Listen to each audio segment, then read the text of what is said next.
All right, fam, as we continue into Sunday's activities, the red gold activities, because we can't get enough of the San Francisco 49ers.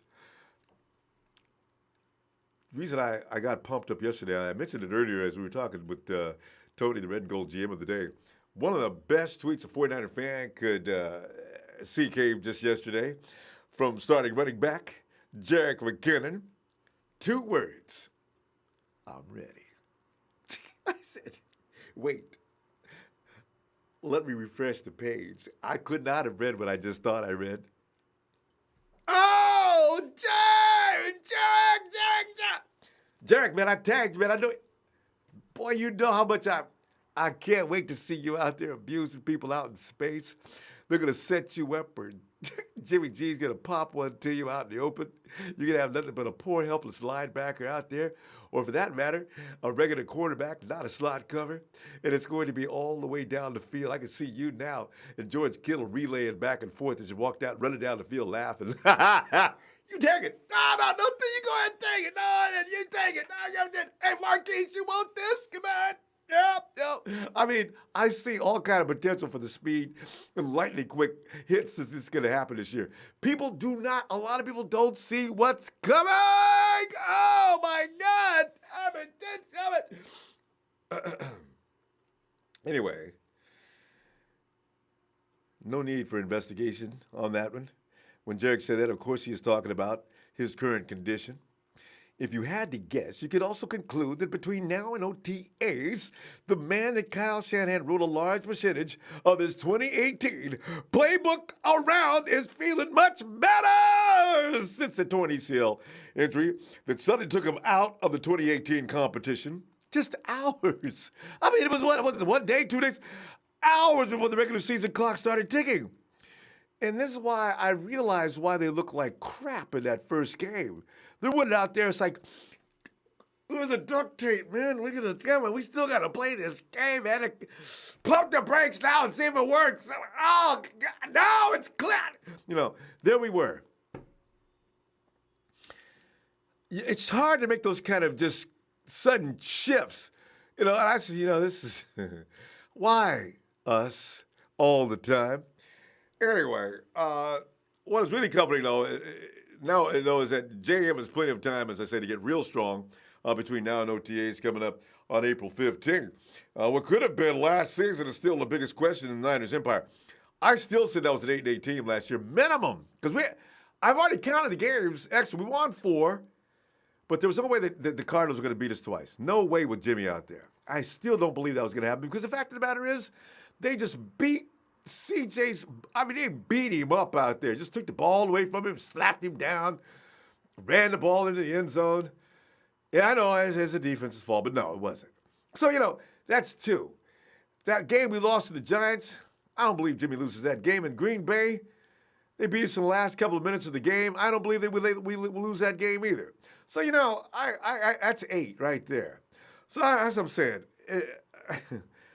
oh, as soon as we hear about Jimmy tweeting he's ready, because his injuries are 3 weeks apart, right? I figure on the schedule, in 3 weeks, Jimmy comes out and says, yeah, guess who else is ready?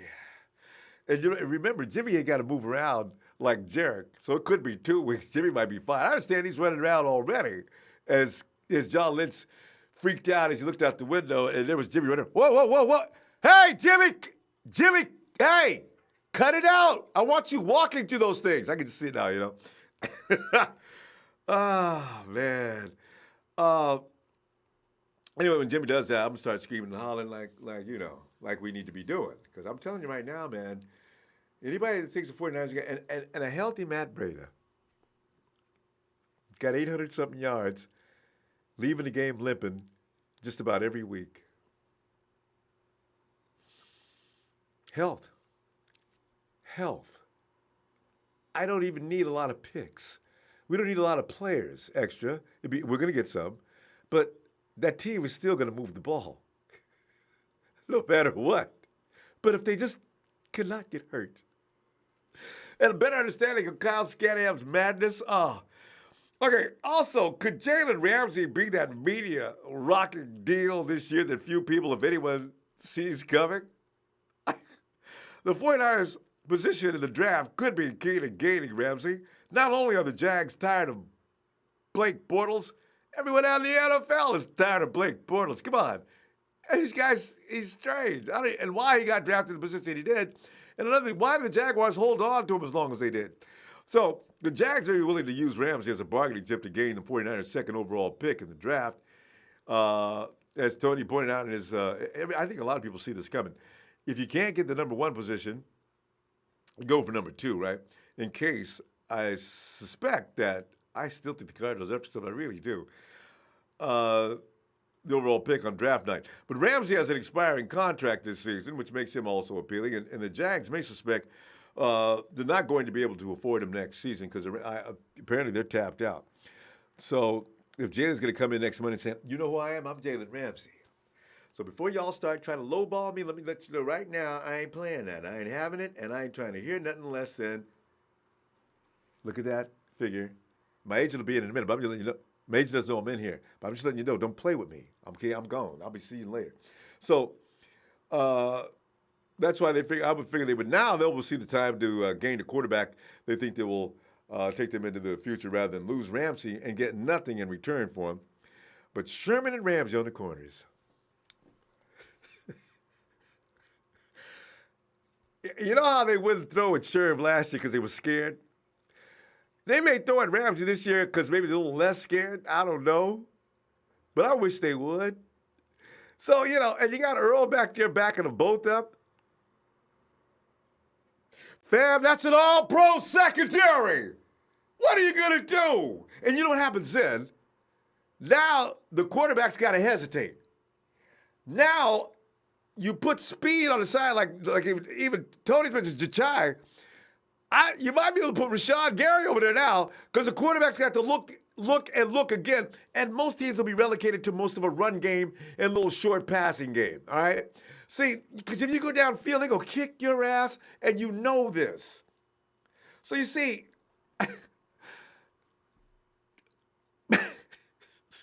if this gets into the mix, I don't know, I'm not going to be able to sleep at night.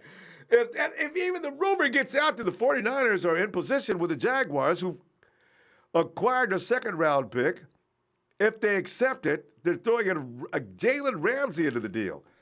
Oh, Elizabeth, this is the big one. Oh, my God. And it seems the Cowboys are not going to be able to give Earl Thomas the money he's asking for. The 49ers are in the front seat on that deal. Oh!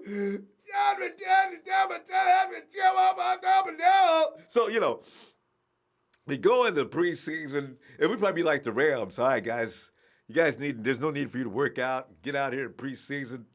We know what you're capable of. No, Jalen, we know you want to loosen up. We'll put you guys out there for 2-3 minutes at the most.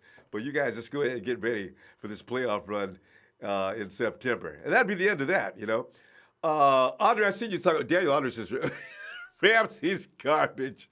I got a feeling Ramsey's tired of playing with that team, and he's the kind of kid that you can see would lose focus in a losing situation. I got a feeling a few people on that team would like to get out of Jacksonville if they're going to continue to have Blake as their starting quarterback. It takes away from concentration when you know you're going to get your ass kicked.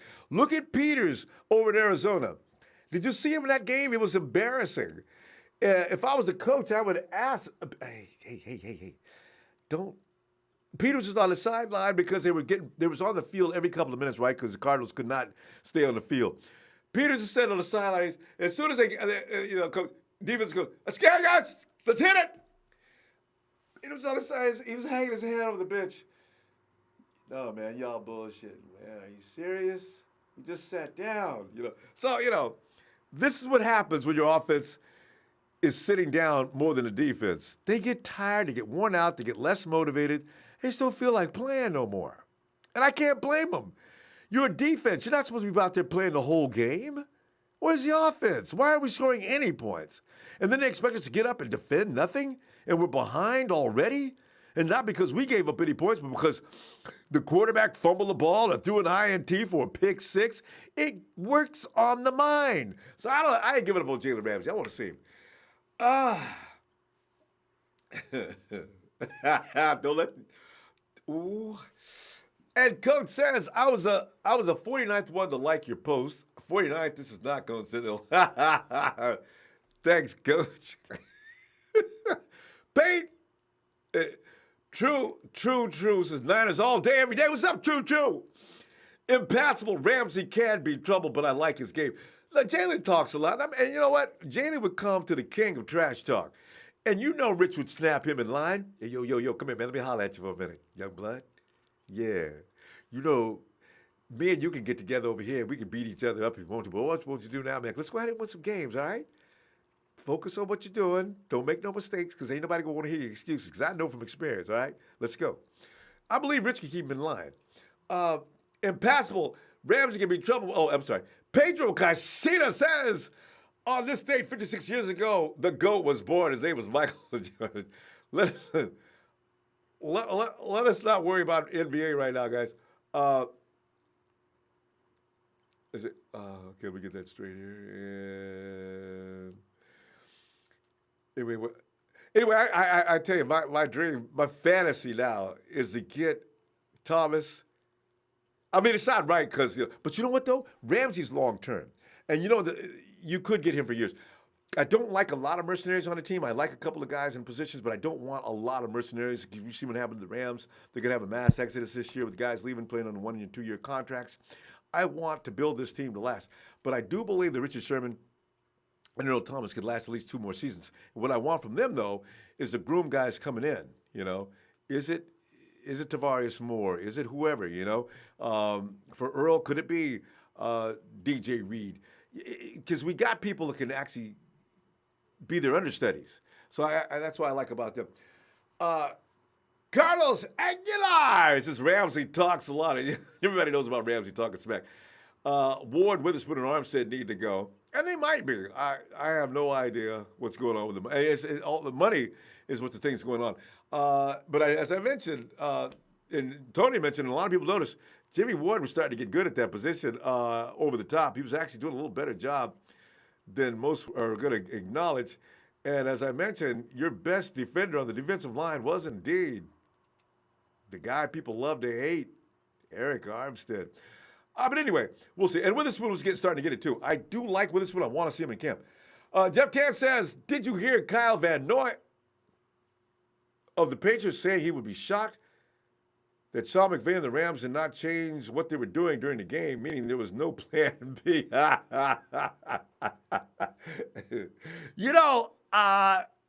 McVay get exposed in that game? Because the most of what he knows, he learned from Shanahan. He's using our stuff and everything. And McVay is younger than Shanahan, so nobody can say that Shanahan stole from McVay. And if he's not getting a steady diet of what Sean's doing, does he really know how to adjust and change? I don't think so. And it's going to be jet streams and whatever else he likes to add, and that's it. Yeah. He's on the phone with Kyle now. Hey, buddy. No, it's Sean. No, I'm doing all right, yeah. Can we get together for lunch next week? I'd like to pick your brain for a few things. What? No, I know. Sean, that's the way you're going to act? I mean, I know we're adversaries now. No, it's okay. Okay, all right, that's fine. All right, good luck. Can't believe you wouldn't tell me what's going on. So, at Sats Montgomery, let's get it. Peter Gorman, we need Ramsey and AB. Who you want then? Clinton Dix? Dix is in the mix, actually, from what I understand, though. Dix may be, Boy, I tell you what, if we get Clinton Dix, I can't wait till somebody makes a mistake and Dix picks him off. Clinton got him. John Delvin says, what do 49ers have to do to be back on top of the NFC West? Jimmy G has to be healthy. If not, we won't go for it. Well, that just goes without saying. You can't have your starting quarterback unless you're the Eagles and you have Nick Foles who can come in and actually do an equal job. But there is no team in the league that can lose their starting quarterback and really do well. It's just not there for anybody. Victor Rojas! I know! Hey, wait a minute. I just realized, you know what, though? if Jimmy G does go out the way Nick Mullins is progressing, if he has all the weapons in place other than, because Nick didn't have no weapons last year. He had a couple of weapons. We didn't have all the weapons he could have. If he's got Jerick McKinnon, he's got a healthy Matt Breida, he's got all those wide receivers. That's what if AB comes in. Nick Mullins could be damn dangerous, you know? So, I don't know. I don't want Jimmy getting hurt, though. Don't get me wrong. I'm not one of those who says Nick Mullins can do a better job than Jimmy. No. I'm not with that group. William Roberts, it would be great to get Nasser Adderley. No, I tell you, man, it may be. Somebody said he's not. Anyway, Wyatt Magachi. I agree. Nasser Adderley is amazing for us. He fits the scheme perfectly. Yeah. Somebody said he's something like Earl. Mario P. What about trading 2019 second or third for AB? Wait till after the draft and trade next year's first round pick for Ramsey. Yeah. You don't, Mario. From what I understand, you don't have to go that high to get rid of to get AB. Pittsburgh, from the position they're in now, it seems like they're going to be willing to give away. You don't have to give a first or second round pick. That's out. You can get away with a third, fourth, and maybe fifth from what they're saying. Pittsburgh just wants to get it done. John Haynes, Ronbo, and the Nine Empire fam. Let's go. Let's go. Because you're going to be in Pittsburgh, man. The Steelers are probably thinking they might make a little extra deal. They'll say, listen, you got to cover that $20 million cost, but we're not going to say anything about that if you don't. Because it's going to cost him a lot of money to get rid of AB. But that's how bad they want to get rid of him. Could you imagine Le'Veon on one side of the room and AB on the other side of Pittsburgh Steelers? I just want to get back to playing this game and winning some football games. Le'Veon, Antonio, guys, what do we have to do to get rid of you? You know, so. Oh, let me give Ron the Niners!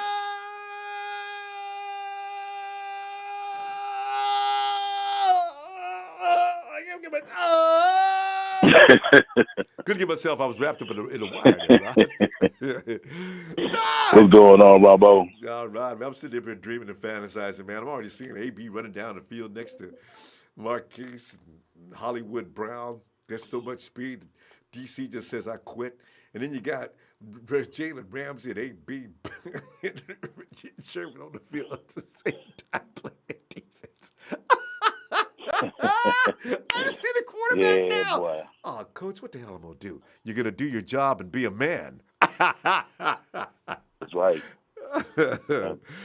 Ooh, but Ron, what are you thinking? I saw the tweet, man. I got the same tweet right around the same time that what you was talking about earlier. Jerick McKinnon, man. Yeah, man. I'm like, man, don't tease me. You know what I'm saying? I'm saying. Don't tease me. I mean, we got a ways to go. I texted him back. I like, hey, don't overdo it, man. Yeah. Stay healthy. Yes. Stay Come healthy. back strong. You know he got the urge to probably go out there and run on it. But you know, explode and see just what he's capable of. Yeah. Because say, man, let me see if I can bust a move on. Bam! Oh, God, Coach, what you got? And it ain't the coach. Yo, what you got? Dude, I got 4-3, man. Right. You know, so no, let's not have any of that. I agree. But hey, man, you said something interesting. I was thinking the same thing, actually, and I think we was actually talking about the same article. I kind of think Clinton Dix would definitely be a good addition to the mix, man. Yeah?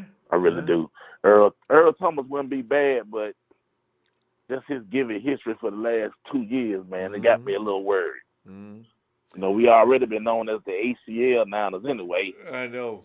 MASH. We got a MASH unit set up on the sideline right next to the bench. Right. Dang. Oh. Yeah, man. I think it's going to be an aggressive offseason, though, man. I'm really, really looking forward to this, combine season, so we can start hearing the rumors. 2 weeks? You know how they do. Yeah, and then I hate to keep jumping all over the place, man, but we still ain't really talked about Odell Beckham Jr. still possibly coming to the San Francisco 49ers. But you know what? That's like a fantasy to me, just like Jalen Ramsey. I'm trying not to make myself too crazy, Rob, but you can go ahead and talk about it. In fact, I love listening to it. I'm just trying to say, Lord, have mercy. Don't put Odell Beckham Jr. on this team. Next show I'll be doing will be in a hospital room with an IV in my arm, man. I know I'll bust a blood vessel.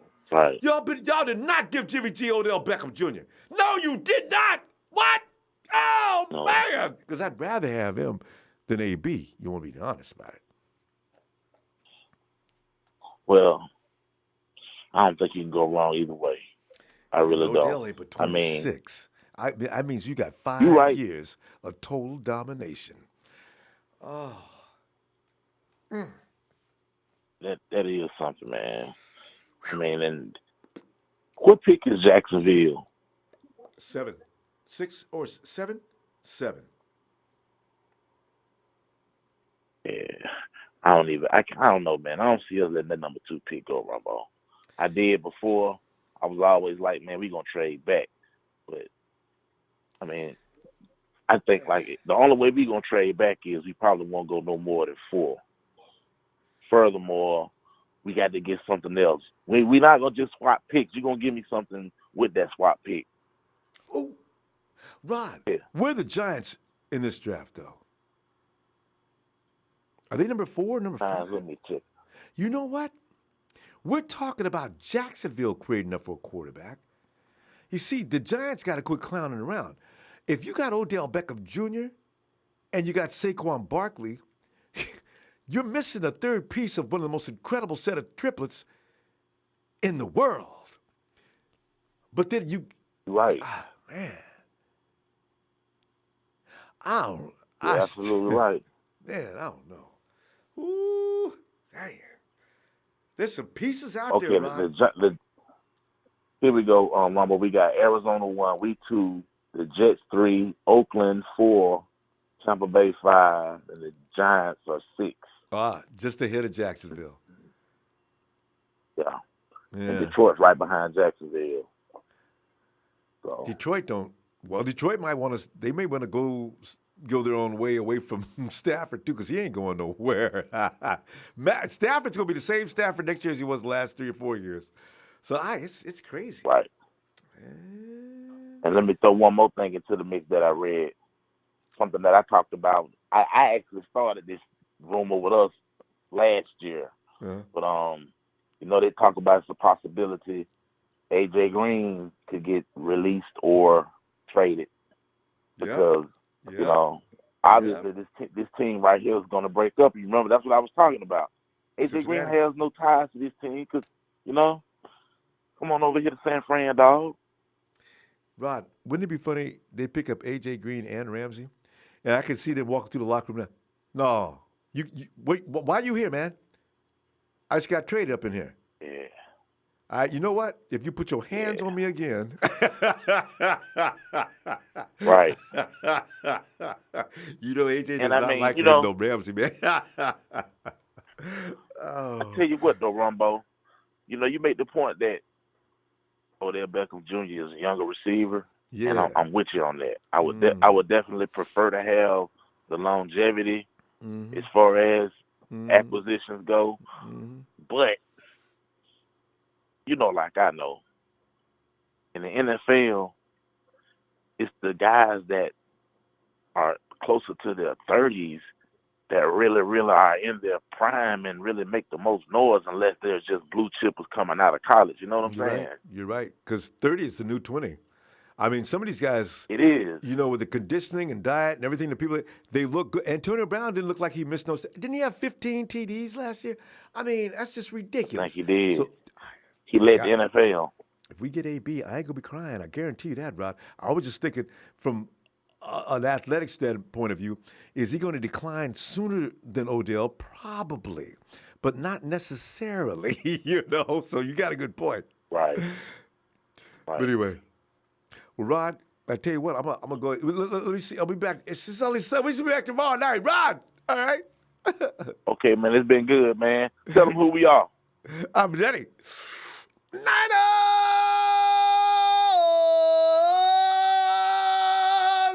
for the ride. Always good talking to you, Ron, but we'll see you on Raw, baby. Appreciate you, fam. Be looking for you, too. Oh, and there he is, my main man, T Breezy Trez. You see T Breezy online on the chat. That's our boy Trez. He says, "We love you and your staff for all you do for us. Thank you, Ronbo. T Breezy, thank you for that contribution. That's awesome. Thank you, fam." Oh man, 2 weeks, fam. 2 weeks, and we get to start hearing about them rumors.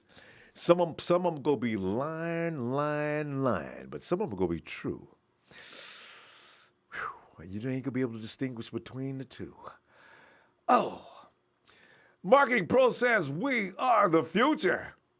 And Niners knock 'em cold as the Empire Strikes Back this year. The quest for 6 will become soaring for 7. Oh, I love the sound of that. I can't wait till we get to that one. 49ers crossing billboards all across, down the freeways to drive in toward the city. 49ers. Jimmy G's big, beautiful mug up there, soaring for 7. Debbie Ryan, what's up? She says, please, let me do it. Please, baby, please give me an edge rusher. Oh, and please give us an edge rusher. I know. Don't blame me, Debbie, because she brings. You know how stupid I love to get. Hey, Deb. Chris Thomas says Niner Empire, Niners for life. John Berg, son Berg says Niner Empire all the way from Jersey Shore. What's up, John? Warner Delu says, hey, what's up, fam? Can I get a Niners? I love you back, fam. And Ron Avalos, Niner from New York City. Baby. Come. Antonio, kid. We're going high power on offense and physical on defense. We're going to be a different breed of a team for years to come. I just want to, I want the 49ers to come out of don't come out of the booth just charging. I want to be like Optimus Prime. Niners, roll out. Hey, Will. Come on in here, Will. Ronbo, what's up? What's going on, dog? Oh man, the future's there's so many potential things gonna happen, and I figured 49ers gonna be aggressive like we ain't never seen this year.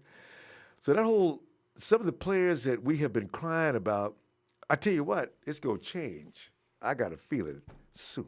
What are you thinking? Because Jerick McKinnon had already told y'all he was ready. I'm ready, Jerick. Oh yeah, I saw that tweet too, man. Everybody I'm ready for him too, man. I'm so ready for that dude to get back on the field, man, so he can torch up the field, up and down the field, man. But first off, man, I want to give a shout out to you, Ronbo, man. Thanks, shout out to Trez and Trey, man. You know what I'm saying? We had a little Robert Sala Royal Rumble we had the other night. You know what I'm saying? But I was a tag partner. Yeah, you was, man. So shout out to them, man. You know what I'm saying? I understand where they coming from. You know what I'm saying? I understand their frustration because we got to get it together, man. But because I remember when we had Jim O'Neal. Oh my God, he was the worst defensive coordinator I had ever seen. There will never be a worse than that. Ain't no way. I mean, when you Ain't have no way. your best rookie out there doing all the work, and they said, all right, big guy, if you have any problem getting tired, just tap your helmet. I heard Defoe was out there tapping his helmet so hard at times you could hear the knocking all up in the stands. O'Neal didn't hear or see it. I mean, you go kill that boy. And when you do, somebody go whoop your ass. I'm thinking to myself, dang, God, he's gone. But yeah, me too, man. But shout out to them, man. Shout out to Trez and Trey. You know what I'm saying? Yeah. It's all love. It's all family. They know. All family. Yeah. But yeah, man.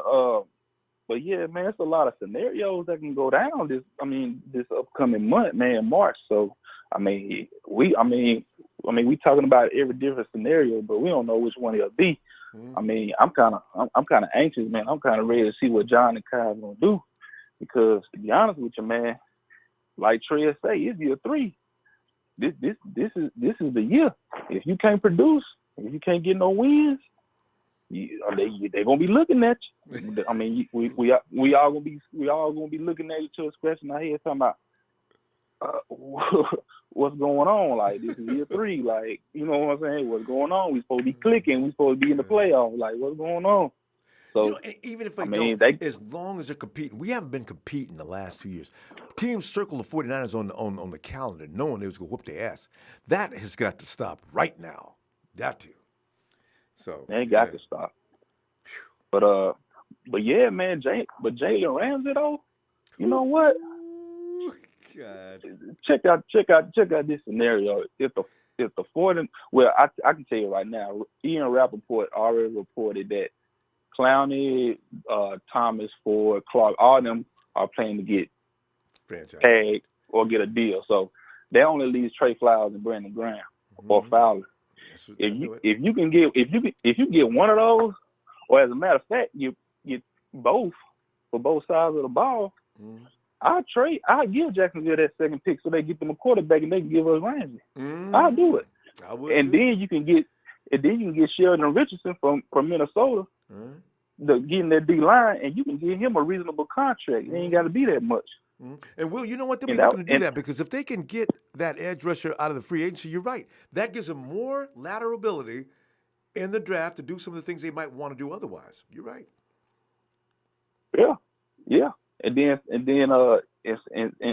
still somehow get Thomas, you know, if they can get him, or AB, because AB, you ever did you? Yeah, he pretty good. He pretty solid, you know. But he got to be consistent though. It be times where he don't be consistent.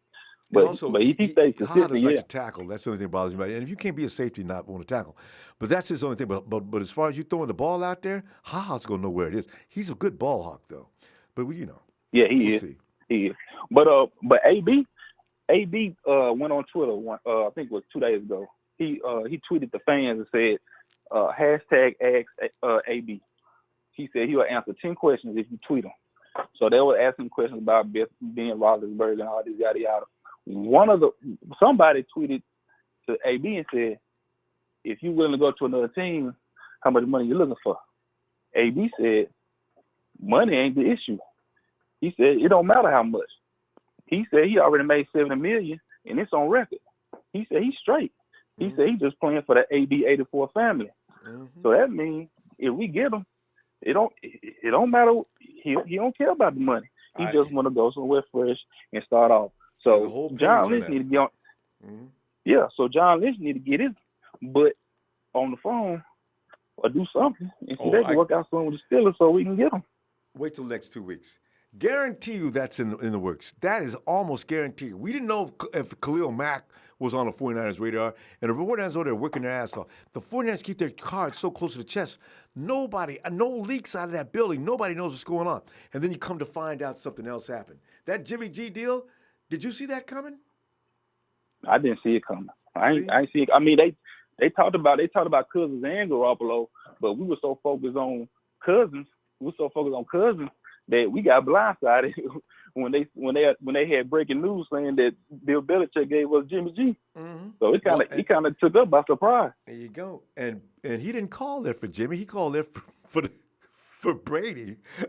You know. So these guys aren't afraid to ask for things. They'll work on it. You know.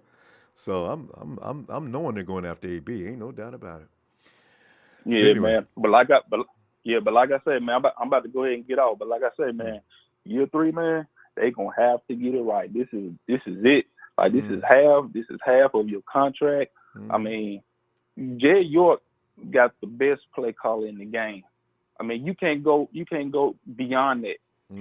Even when you talk about Sean Payton and Sean McVay, they don't matter when it comes to Kyle Shanahan. He is the guru, man. He got the best coach you can get in the league right now. So. I mean, all they gotta do is get these veteran players to come in and plug in and play.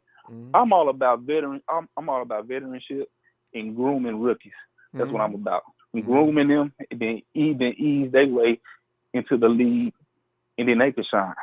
So you gotta learn. You gotta learn from the master first. That's right. Before you can become one. You see what I'm Learn how saying? to be a pro. So, I know exactly what you're saying.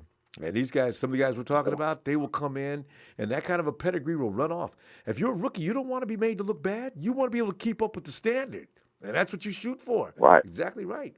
All right. So John Lynch and Kyle, they need to hit a home run this year. Because if not, it's gonna be some head scratching going on. So I hear you. I will. no Tell more, you no what, more, man. no.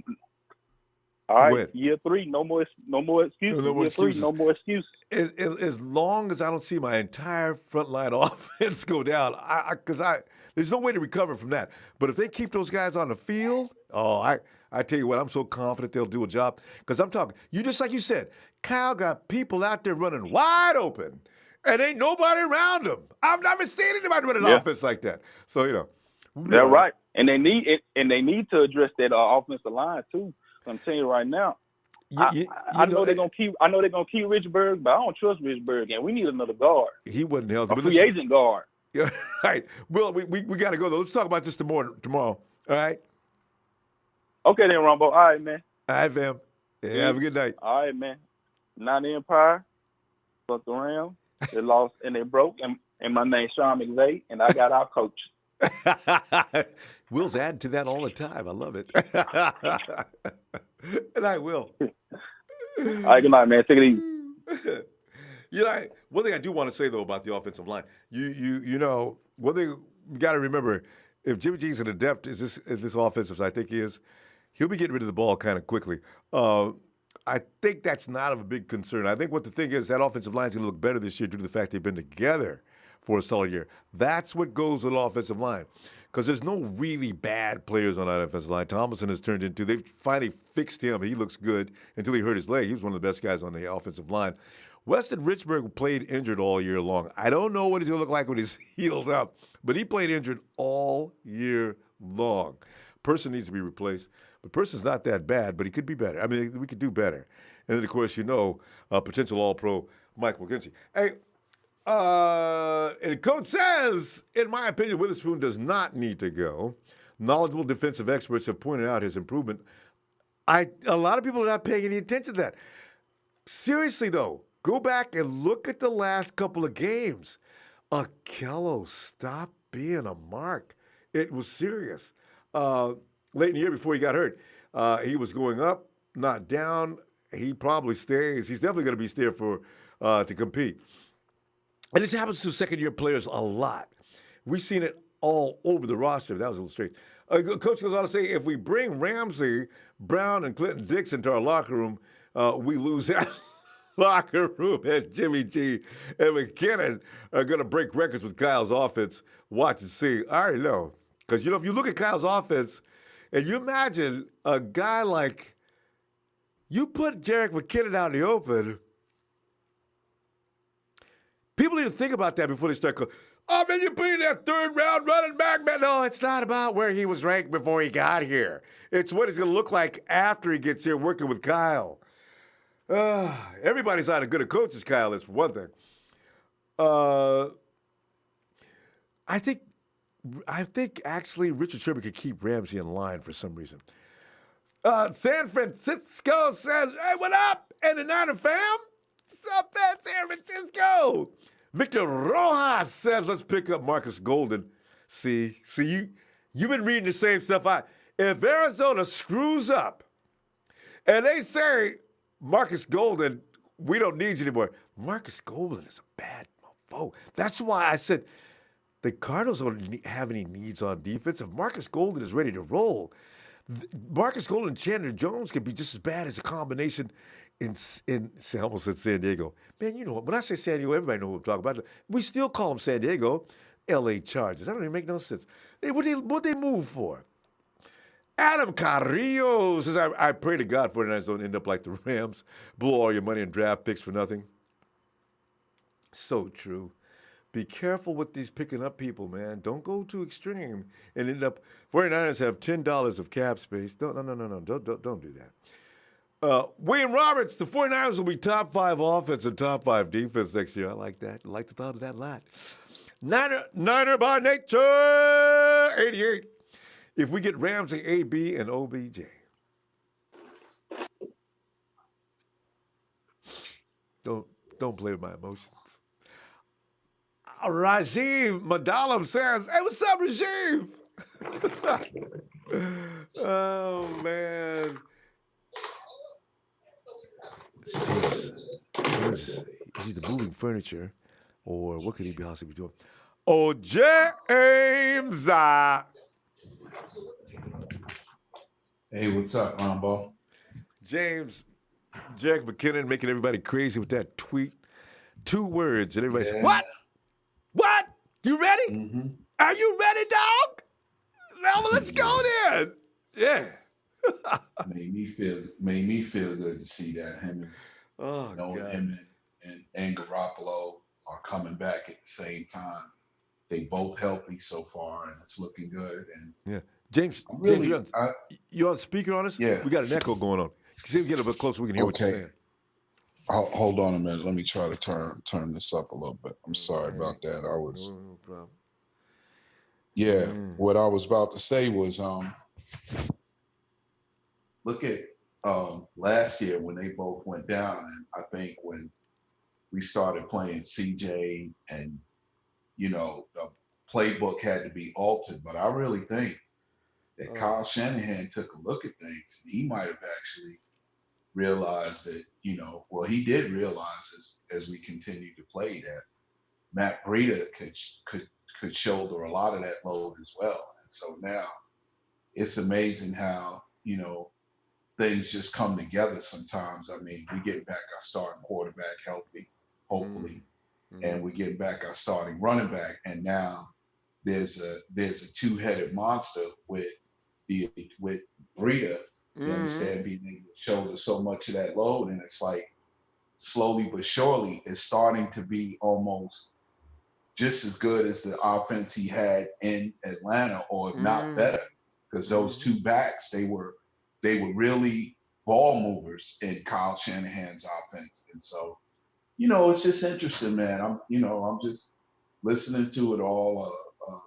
I'm hoping that, we be more than just a team that's going to the playoffs this year. I got bigger aspirations for this team, and looking forward to seeing them get there with,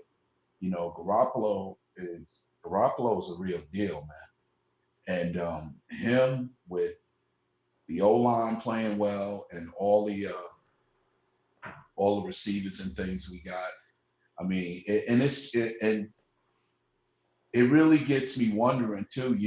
Shanahan is not really the type of coach that goes out and like trades for other players and stuff like that can fit his offense too much. But I do believe that we've got quite a cast that if we don't line up with like AB or one of these big name guys, with Garoppolo coming back, look what he did in them 5 games with the people we had.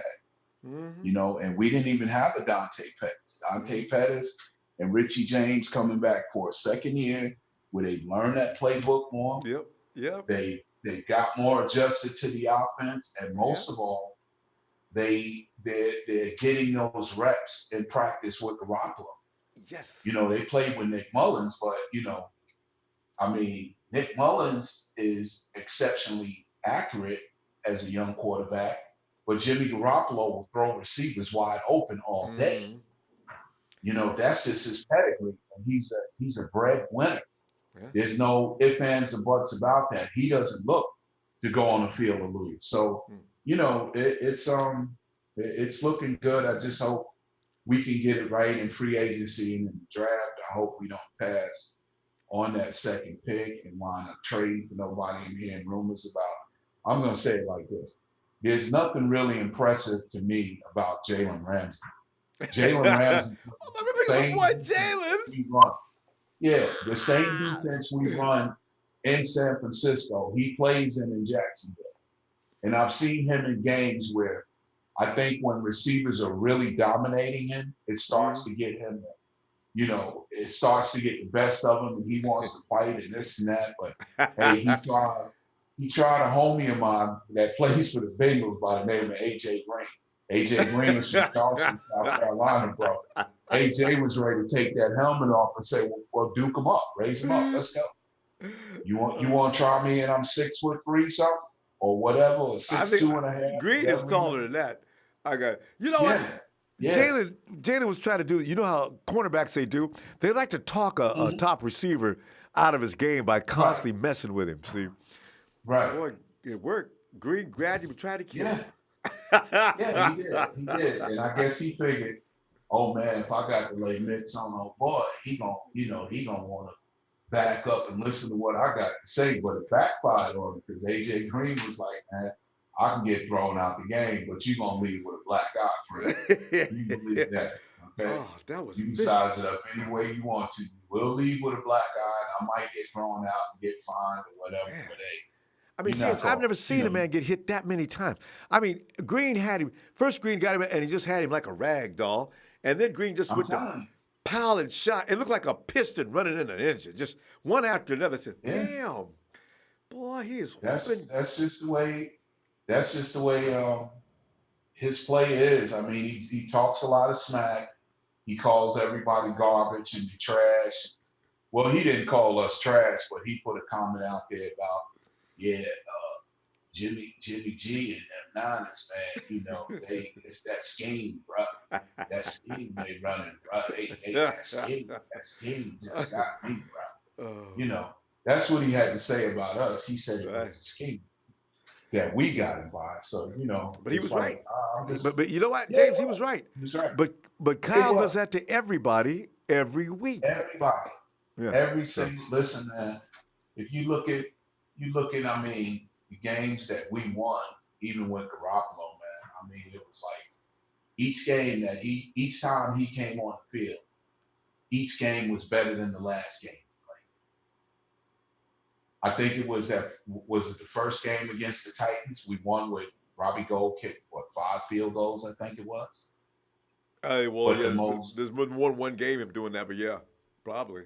Yeah, but the most impressive thing is I think it was like 2 minutes and 12 seconds left on the clock, and they were tied. I believe they were tied 15 apiece.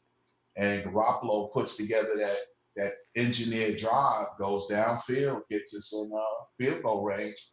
Gold kicks the field goal, we win the game. So all right, that's it. We got to start scoring that ball. We got to get Robbie should come in there for that extra point though more often. But James, as of course you probably realize we got to stop here. But listen, be back tomorrow night. That's okay, bro. And ain't no telling what's going to happen. So we'll get on that. Yeah, man. We don't even know. We're just hanging in there. But I think I heard Saturday or Friday that now, for some reason, Antonio Brown keeps wanting to talk with the Roonies. Like, if you're leaving and you're asking them to trade you, and I think it's really going to bite him in the hind parts, and I know you got to go, but the Steelers are not just going to let him go to a team he wants to go. I know. They're going to do some deal with somebody who he least expects. Who knows? He might even be playing for the Cleveland Browns next year. Well, no, that'd be too good because Cleveland Browns are actually expected to do well next year. Buffalo. Now, if you trade him to Buffalo, that would have to make him mad. Or even Tampa Bay because he's from Florida. Yeah, man.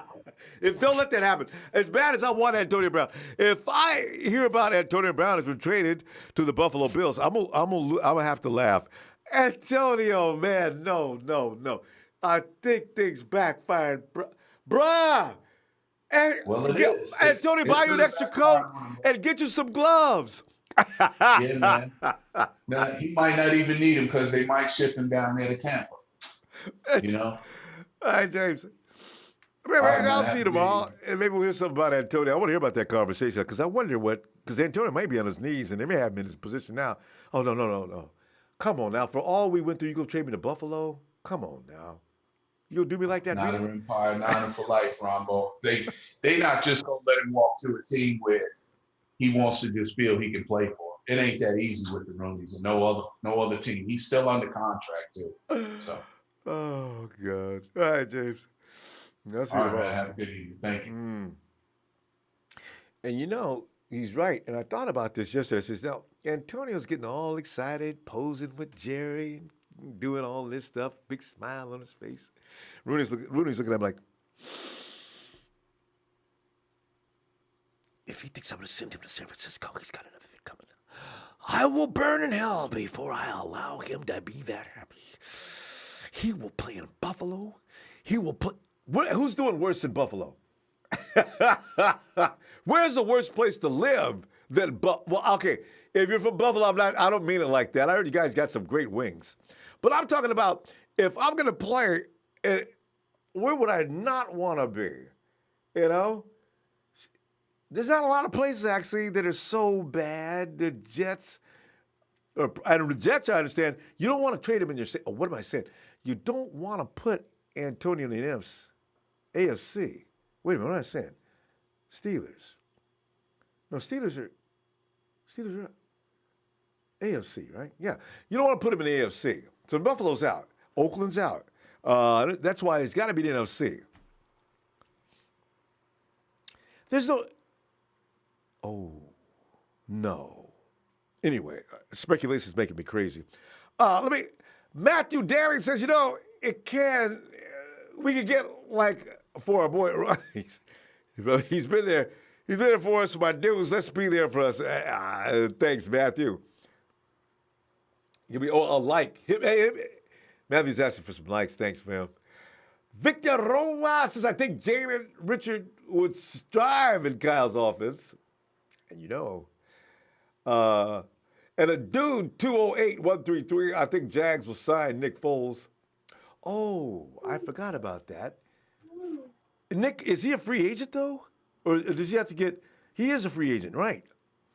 Because he's already turned down the deal from the... that could be. Matthew Daly says, like for your man, Ronbo.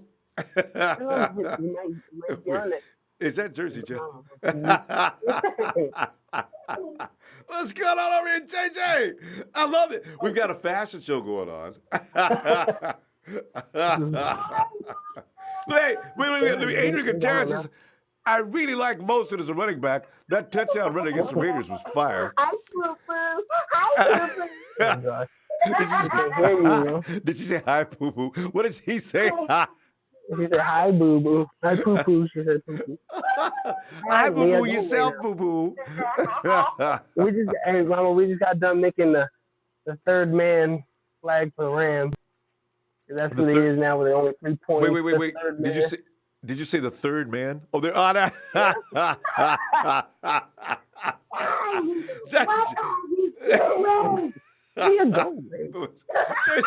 You guys never run out of ideas. I love it. Yes. Where did Boo Boo go? She's like a little goofball. Oh, God. She must be lots of fun. I use that term myself. Where did she get that?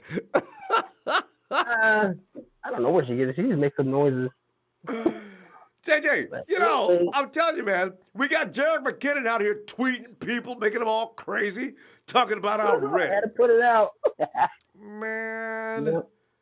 Man, why did he have to say it? Man, if I'm already excited, and he's going to tell me he's ready in February, that means in OTAs I can expect him to be super ready.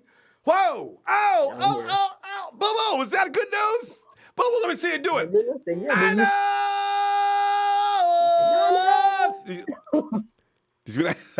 A little quiet out. But no, on Rumble, I was super excited when I saw that too. And if he's already ready now, just give it a couple weeks. Jimmy's going to be top notch too. I know, man. Another thing man. I'm so excited about it too. I've already I'm rocking number 84 because I follow Kendrick Bourne on Instagram. Talk shit because I don't like him. But he went on Instagram Live. No, I don't like Kendrick. You know that. Anyway, so I do remember that. He's on Instagram. He's on Instagram Live, and I'm talking shit to him. I'm just like, man, you better get rid of that 84 because he's coming. You know what he says? What? I don't mind. I'll give him 84. He's coming. Oh? Yeah. Oh. I think Kendrick, one thing about the guys on our team, if you got legendary status, they don't mind giving up the. Because look at Jimmy, he gave up the 25 immediately, to Sherm. So yeah, I'm not surprised. Well, Jimmy may have given it up because he got to give it up anyway. But the thing is, Jimmy, man, and Kendrick, Kendrick doesn't mind. Kendrick does a good job for the role he plays. I think Kyle will probably stay with him unless there's no, like I said, trim it down to a certain place. So, because a lot of people don't like the celebrations. But I love Kendrick scores a touchdown. Boy, Kendrick just, all of a sudden, he morphs into Michael Jackson out there. Kendrick, man, when you be busting them moves, man? It would be cool. It would be cool if he did something like that, or something more than a 4-yard touchdown. I mean, you're a little too excited for a 4-yard touchdown. See, that's a scheme, though. You got to. It's about because everybody talks about we need a 6'5", we need a 6'6", we need a 6'7" guy to put in your red zone. But if you're not that tall, but you can gain separation, your value is immense. I'm for him. Wow. But go ahead. But okay. But we got Jerick coming back looking good. And also, how do you feel about Jalen Ramsey, though? I've always had this thought that, if I'm not too sure on it, but how many corners do you know that are in the Hall of Fame other than Deion? Like, I'm making a point with this. The only reason I'm saying that is because there's more pass rushes that are in the Hall of Fame, and they're in there for a reason. And they're the one getting to the quarterback. If you have the pass rush, again, everything else falls into place. I mean, corners don't have to be stars. You know what I mean? Like, if you do this, you force the quarterback to mess up, and then you make these mediocre corners stars. You know what I'm saying? So, agreed. If we get Ramsey, that'd be cool. But again, if you don't have that pass rush, yeah. JJ, you know what I'm saying? It makes a little sense, but don't get me wrong. I'd take him. It'd be cool, but I'm leaning more to the pass rush. And you're right, too. I've been telling people that for years. People, we need a lockdown corner. He ain't going to lock nothing up unless the front end is locked up. I keep trying to tell people, but people keep talking about a lockdown corner. You know how many interceptions we had when we had Fangio had that frontline kill machine? We led the league in INTs in 2014. And them dudes wasn't all that. As when they left, they got exposed. But when they was with the 49ers, nobody could do a thing with that secondary. Why? Because of pressure. The quarterback was in deep trouble as soon as that ball got snapped. You're absolutely right. Absolutely. That's exactly my point. Because you had the Smith brothers, and then we had Terrell Brown and Carlos Rogers. Where are they now? You don't know anything about them. Working at Kmart. Because the thing is, you also look at the fact that what is that? Who did we have in the middle that got in trouble? The one who was beating up his baby's mama? For the Niners? Yeah. Jesus. McDonald. Yeah. McDonald was tough. That dude could play. He was out of his mind, but he was tough. We had guys on the bench that come in. Scooter, there's some of those guys, Scooter. We had players back then that could wear a quarterback out. That's what, Yeah. Yeah. That's the thing. I mean, that was our killer defense. I miss that so much. I'm probably the only one. I don't know if you think it's wrong. If I had a chance and it was up to me, I'd still go get Alden Smith. I can see you now. We got Jersey Joe out looking for Alden Smith. He's located. Jersey, come on in. Jersey goes in some skid row somewhere, USA, right? There's Alden laying in the gutter, and Jersey holds the phone down to him. Alden, if we ask you to come back to San Francisco, would you do it? Hold up a sign that said, I'll sack for lunch. Sack for money. Right. I'll sack for lunch. I like to do the words here. Jersey, we're out of time. We got to let you and Boo Boo go. I'll tell you what. Tomorrow night, though, okay? All right, bud. I just want to put a shout out there to, shout out to Kenny, man. I'm sorry to hear about your mom, brother. Yeah. I'll put it out for you guys. And that's his grandma. Shout out to Rudy. I want to give you your quest for 3, I think, or your 4th point, maybe. Rams scored 3 points. You out of money. The Rams, though, they wasn't good. They wasn't supposed to be there in the first place. And even Boo Boo knows. Boo Boo, how do you feel about the Rams? I heard him call on Saturday. He's yapping about all these excuses. Cooper Kupp wasn't there. And Cooper Kupp is one player. You know what I'm saying? And again, you completely forget the fact you weren't supposed to be there in the first place. That's right. That's right. Yeah. Stop. All right. That's it. All right. Jersey Joe on the line. Jersey, I'll see you tomorrow, man. All right? All right, brother. Yeah, appreciate you there. Fam, I look so forward to be able to trash the Rams because, this past year, actually, though, I got to tell you, this past year, trashing the Raiders, it wasn't that much fun, was it? But you know why? Because most of us are bigger than that. We've been there, done that. They were already subservient to us as it was. So that's why I expected us to beat the Raiders, but I didn't know we was going to beat them to death with our third-round quarterback, our third straight quarterback. Raiders, you got this coming. And I'm looking at the chat. I don't see all the Raiders in there like I used to. I had to weed through Raiders just to see my own family. Now you can't be found anywhere. Good. Rams, too. I don't see a lot of Rams in there either. Oh, hey, Matthew, thanks, fam.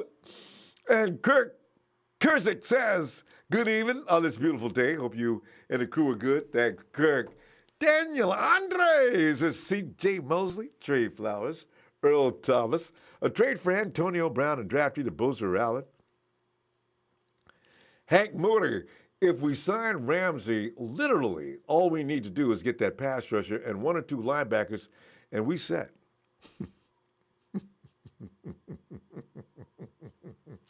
T. Money Sack Town says, could you imagine Sherman, Ramsey, and Earl Thomas? I can. Instead of counting sheep at night if I can't sleep, I count Sherman, Ramsey, Thomas. Sherman, Ramsey. But I think about trying to count Sherman, Ramsey, and Thomas trying to go to sleep. You'll be up all night. Pretty soon your mind starts to come up with plays. It's like you're watching a game. You're looking for previews for the next game. Not everybody nature says. Swap first-round picks for the Jags and get Ramsey. Draft Cleveland Farrell. Trade a 6th-round pick and Goodwin to Pittsburgh for AB. Trade our 2021st and other picks for OBJ.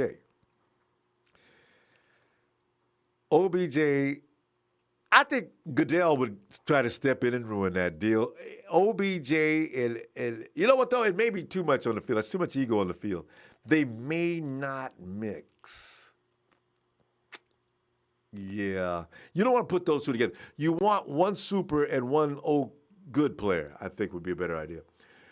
415, you in the city, San Francisco. Hello. Ronbo. Yo, who is that? Yo, Cedric. Cedric, what's up, man? What's up, man?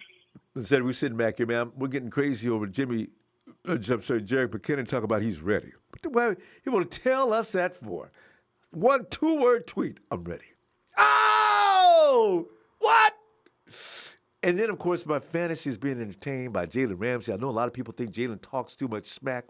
He acts a little silly. You be combing your head during interviews. It just ain't cool. So I do like me some Jalen Ramsey. And you know what? I got to tell you, Cedric, Jalen Ramsey is one of the few people that let me talk trash to him for a month and didn't block me on either Twitter or Instagram. I like him now. But Cedric, what are you thinking? Jalen Ramsey, I think he's I reserve judgment on him. He ain't easy to like, but I like him because he's a fool. I've known people like that. Yeah. They talk a lot of smack, but inside, if you get to know them, they're not that bad of people. But go ahead.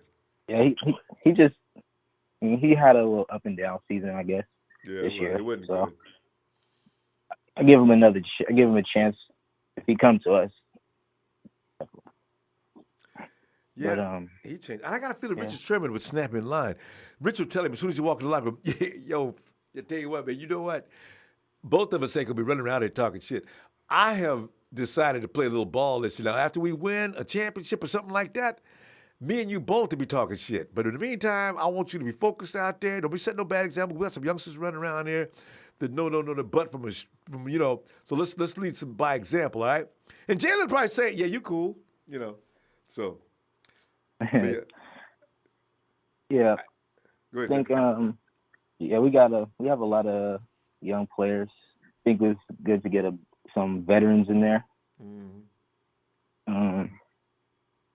They probably I like Fowler from the Rams. We can get him or Fowler, Dante Fowler.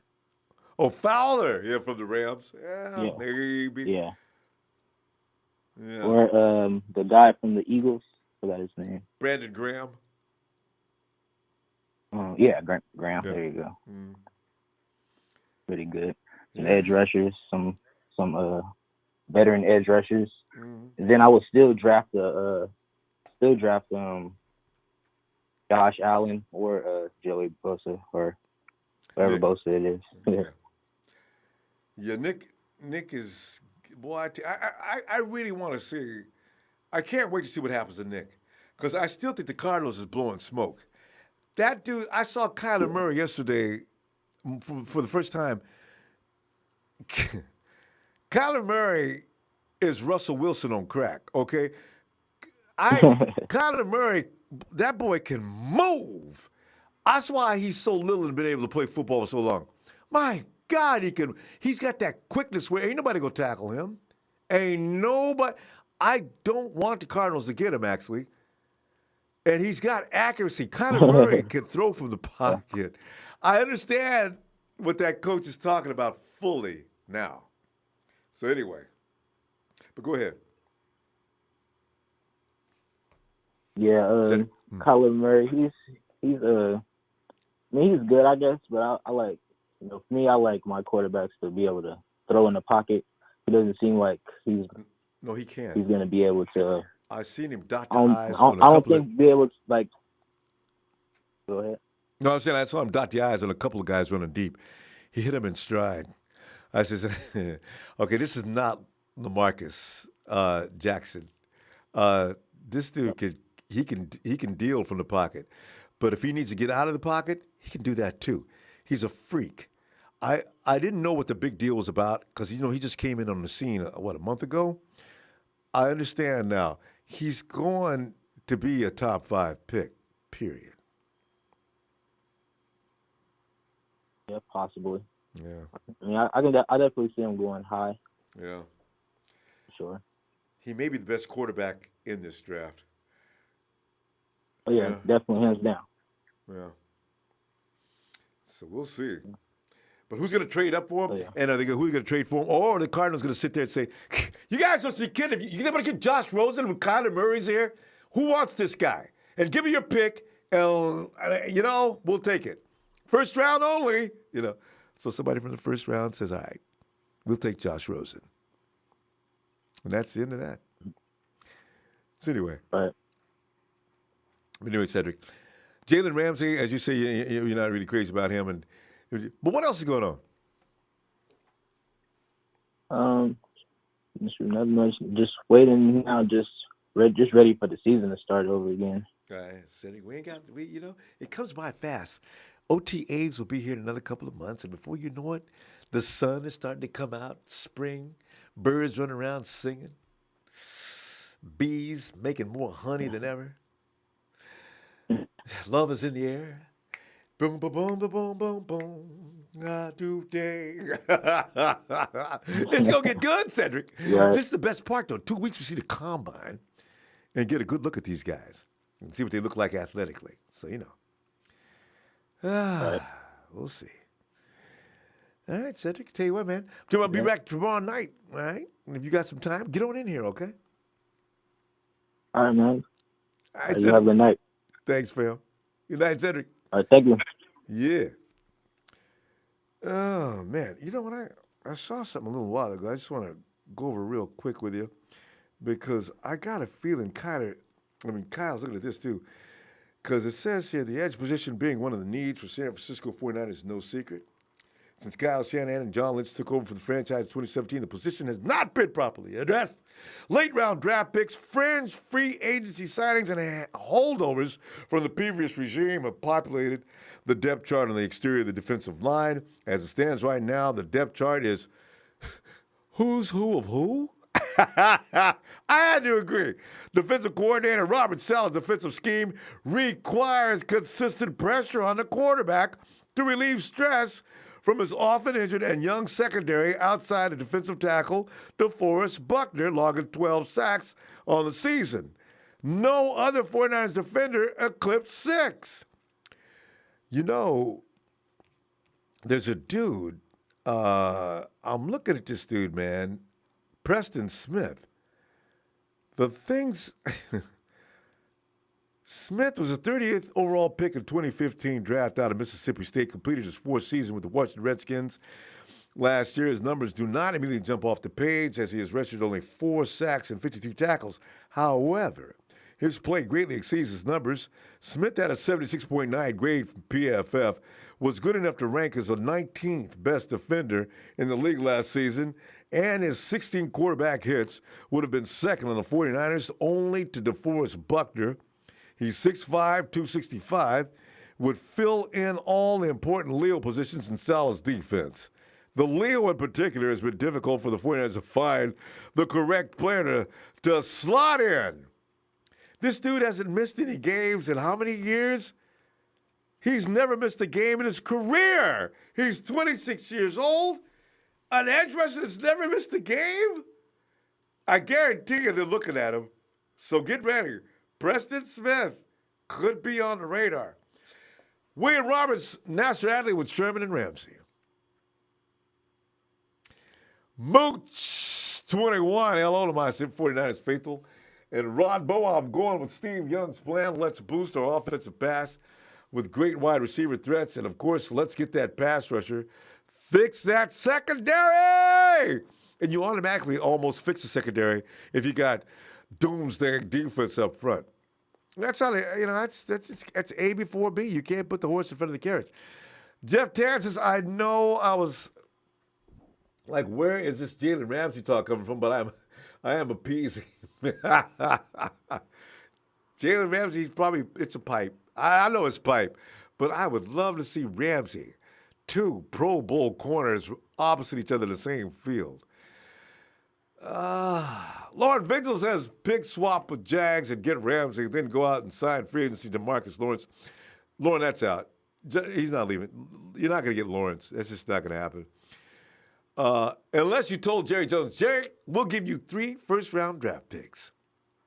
Jerry Jones would have to yield on that. To fill that edge and also get Earl Thomas, that defense would be damn good. I agree with that. William Roberts says draft Michael Jackson somewhere in the draft. Heard about him. Go check him out. Hey, Bashar!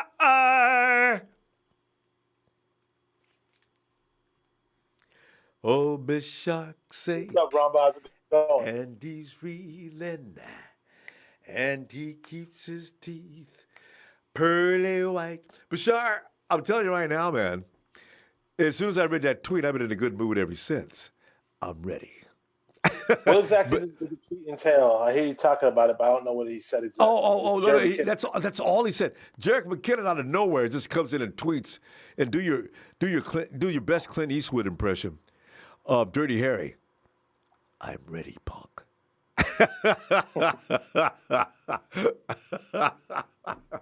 Oh, if Jerick means he is ready, a lot of people have been worried. Is he going to come back from that injury? It's an ACL. The guy that performs like he does has got to have a healthy ACL. If not, he's going to have a problem trying to adjust, and he's not going to come out there and be able to do anything without that speed. Everybody's been talking about that, right? Jerick said, I'm ready. Yeah. I'm ready.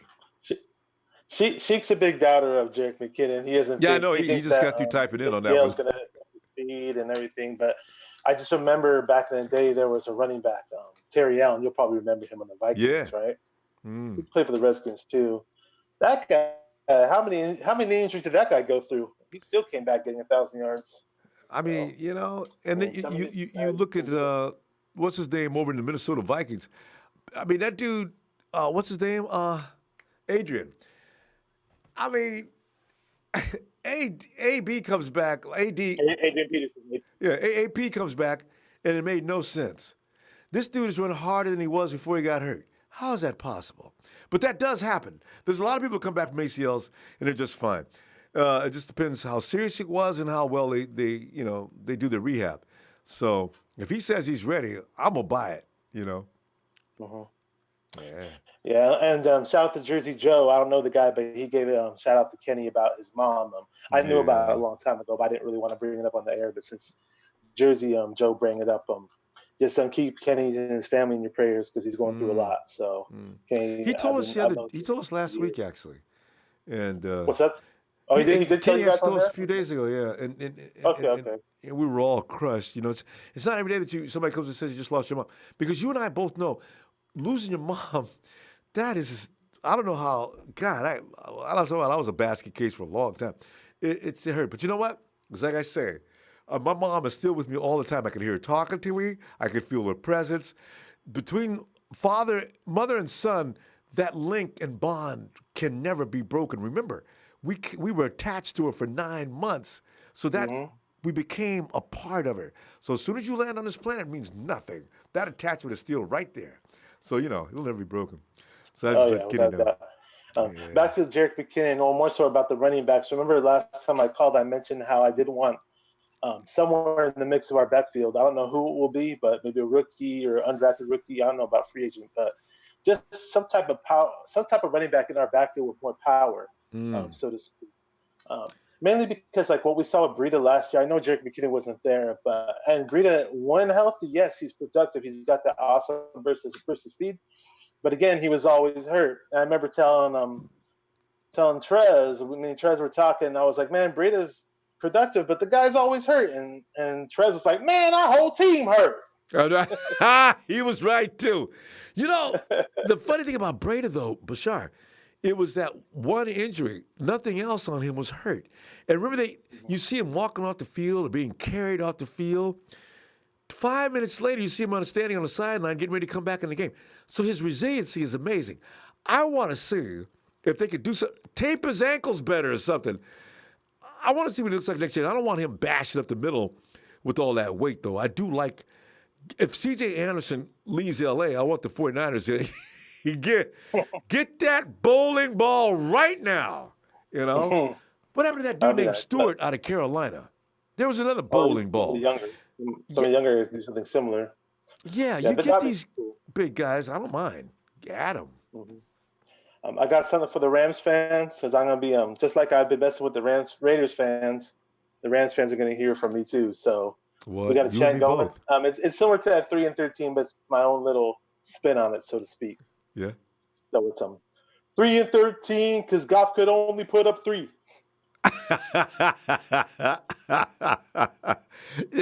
There's so many rhymes you can do. Bashar, you know what though? I hate to admit it, but when he was out here the other night, I kind of felt sorry for him. I don't know what got into me. He was sitting there talking, because normally I like to beat Rudy up as soon as he calls in here as much as possible. But I felt sympathetic. He sounds so pathetic. He started coming up with excuses and everything else. I said, look at this. Cooper up excuse. Yeah, I heard it. I heard that one today. That's so sad. Yeah. Big Show, the wide receiver whisperer / the wide receiver guru. Wanted to give him a shout out. I forgot I was going to say something funny about him besides that, but it slipped my mind. But with that said, I am kind of jumping on the Antonio Brown train. Yeah. Just for the simple fact that, we saw last year. We saw Trent Taylor not perform last year, and we expected him to perform. Right. We all expected Trent Taylor to perform. We expected Marquise Goodwin to step up and have a good year and perform. Right. It didn't happen. We expected Pierre Garçon to step up and have a good year last year. God, it didn't happen. Oh. As much as I love Pettis' potential, he did get hurt. So all I'm saying is immediately. Our competitors aren't just going to sit there and say, hey, 49ers, it's okay. You can have the same receiving core. We're not going to try to get better.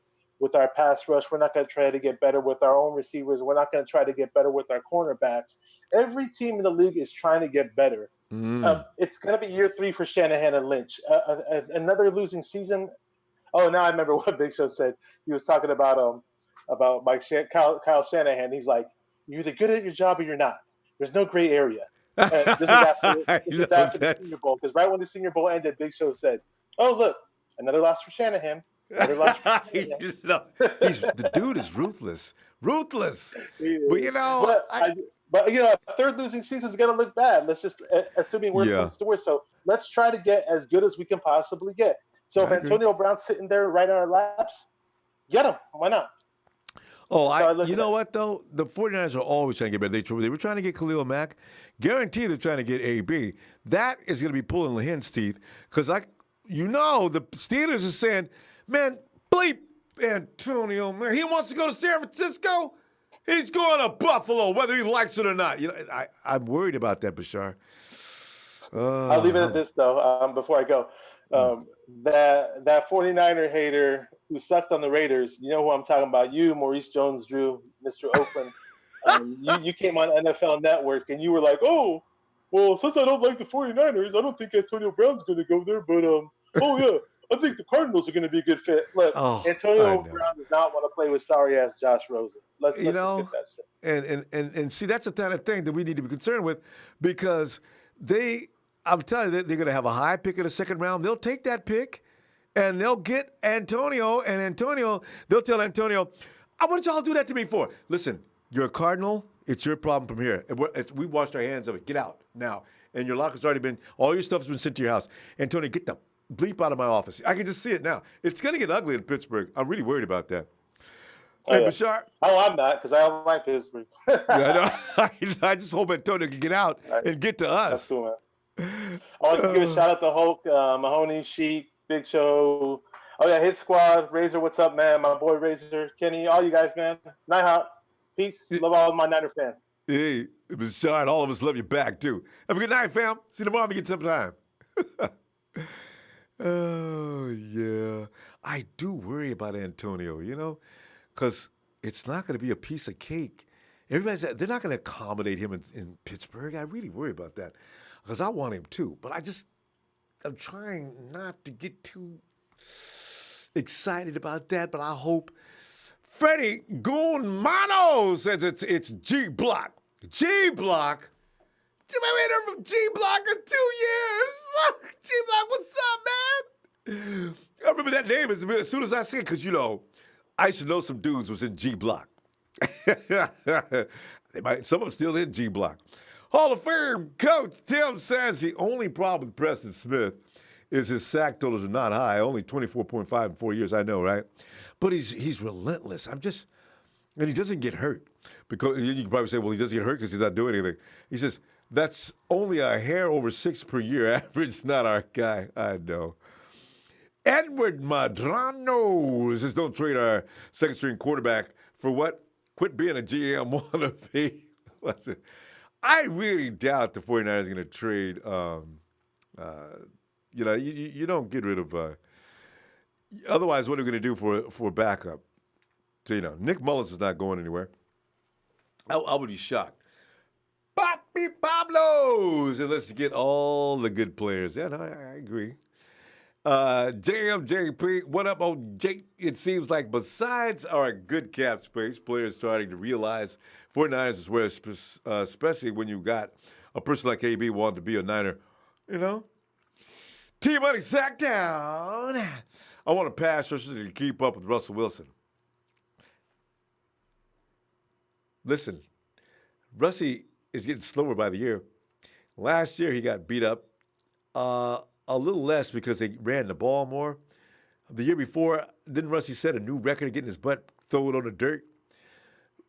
Russ is going to get caught a lot next year unless they do something about that offensive line. I don't think you have to worry about it. I think most of our guys can catch Russ now, actually. DeForest Buckner caught his little ass, remember? Robert Salas Day. What is that dude leaping? That's Robert Saleh, but he's all excited. So, Calvin Brown, Ramsey would give us a huge boost, trust me. I do, Calvin. You know I do. And Coach also says, I lost my mom a couple of years ago this month. Oh, Coach, worst day of my life. Haven't fully recovered yet. You never get used to that. Yeah. I know. Linwood. Come on in here and get in that barber chair and let me cut your hair. You know, because who's that always makes jokes about us? We sound like a barbershop up in here. Yeah, Linwood, have you ever been to one of those barbershops before?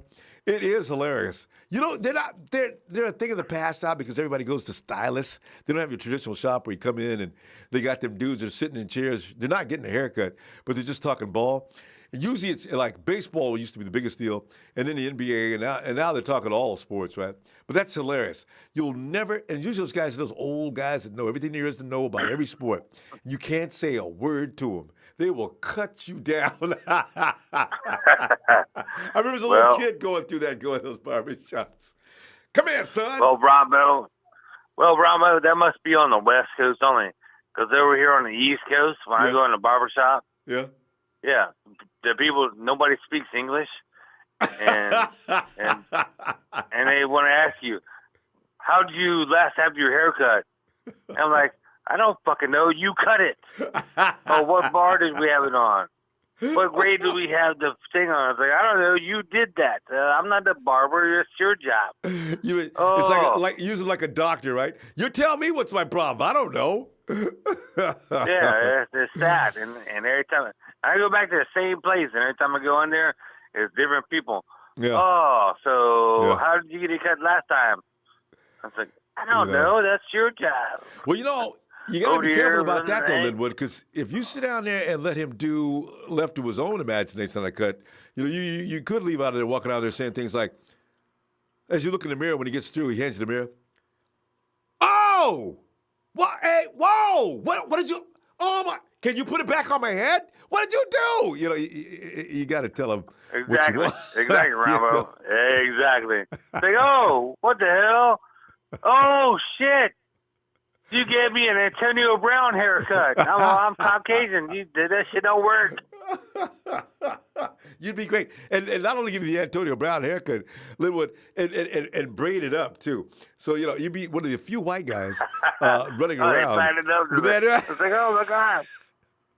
Everybody look at you and say, dude, are you trying to do Antonio Brown's haircut? Yeah, that would not ever work for a Caucasian. Just saying. Yeah, that would not work. It would work for me, Linwood. That shit would be a hot mess. It would be a hot mess for Caucasians. It would be a hot mess. Oh God. It will not work. He pulls off, it looks tight and looks cool as fuck. Yeah, you can't do that shit as a Caucasian.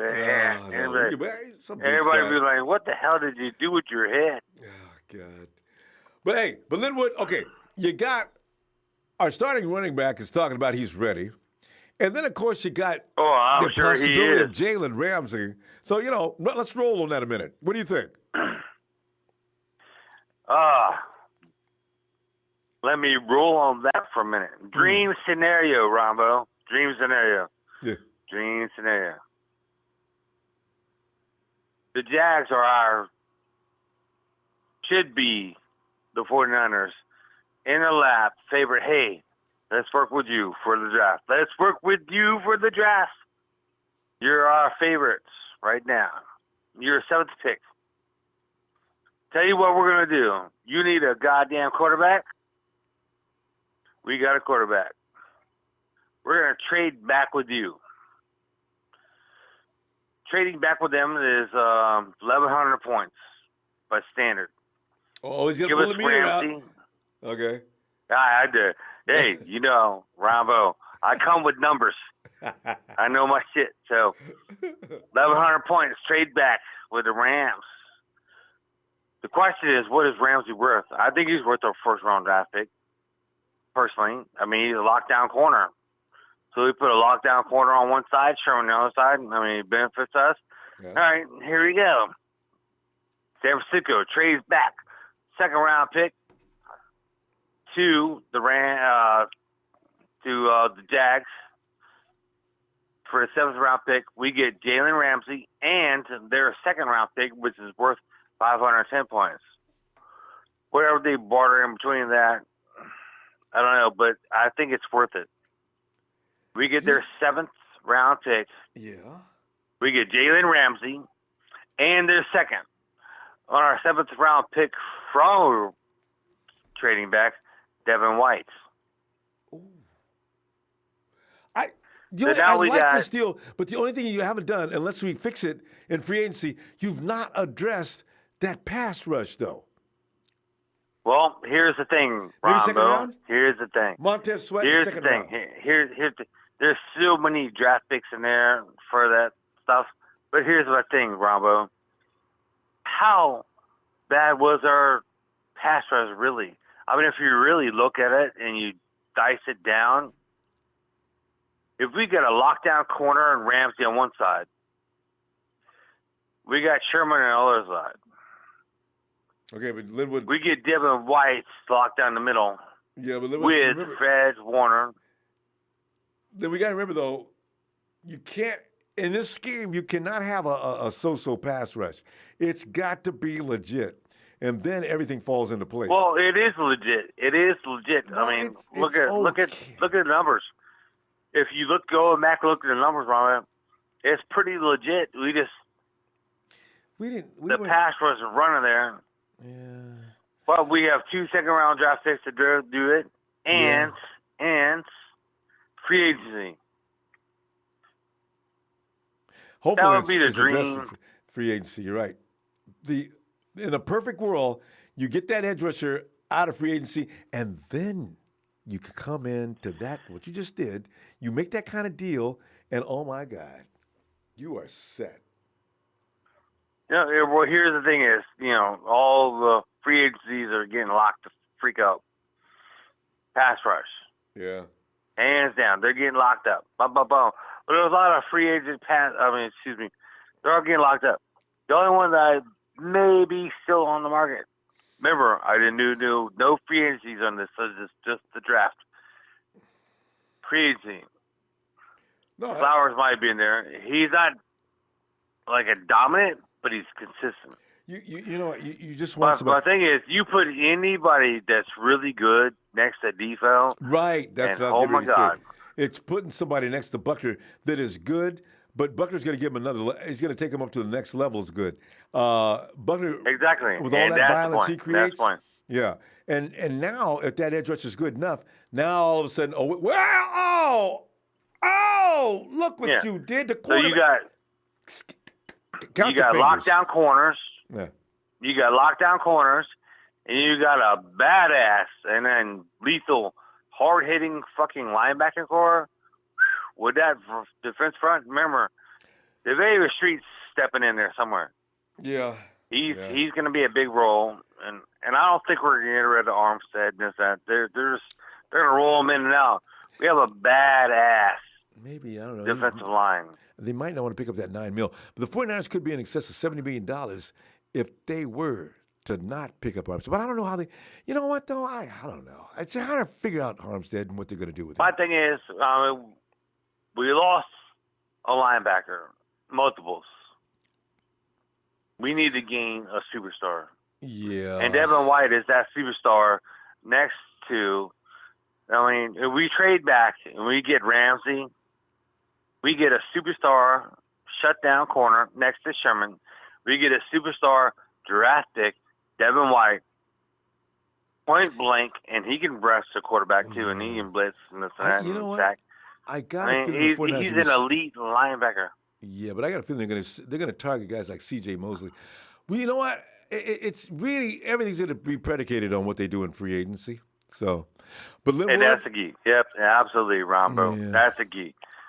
That's the key. We have to follow out the damn free agency, and that's going to depict everything in the draft. And that one's one before the other, then they can determine. Dream scenario, we need to trade back.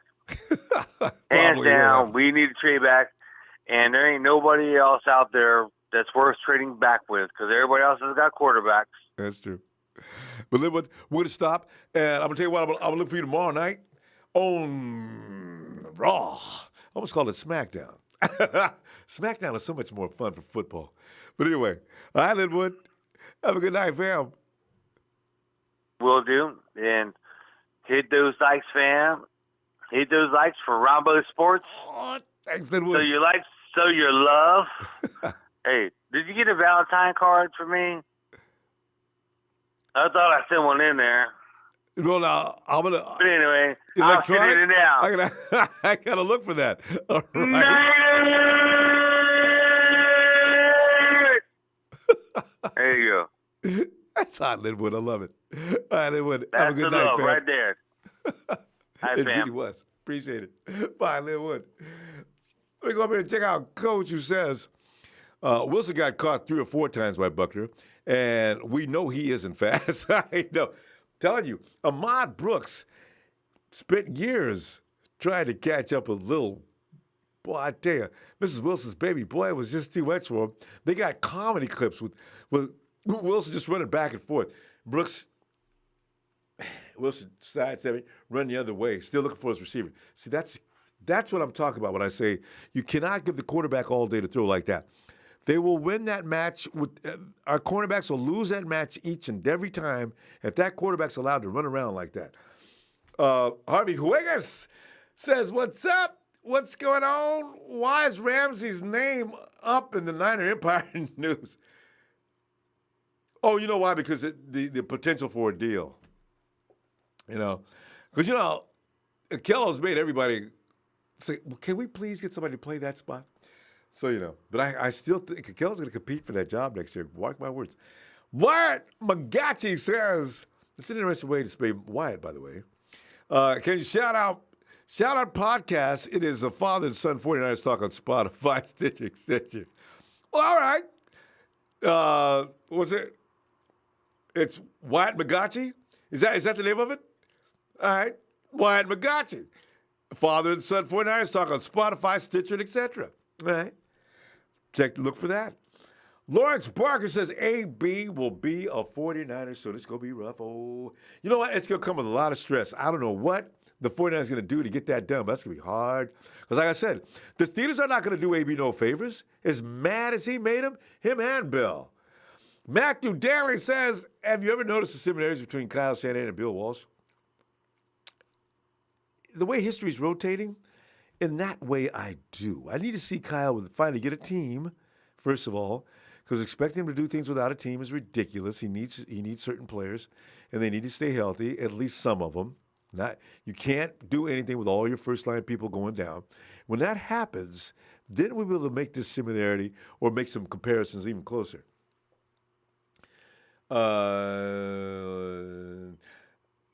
Chiefs beast mode.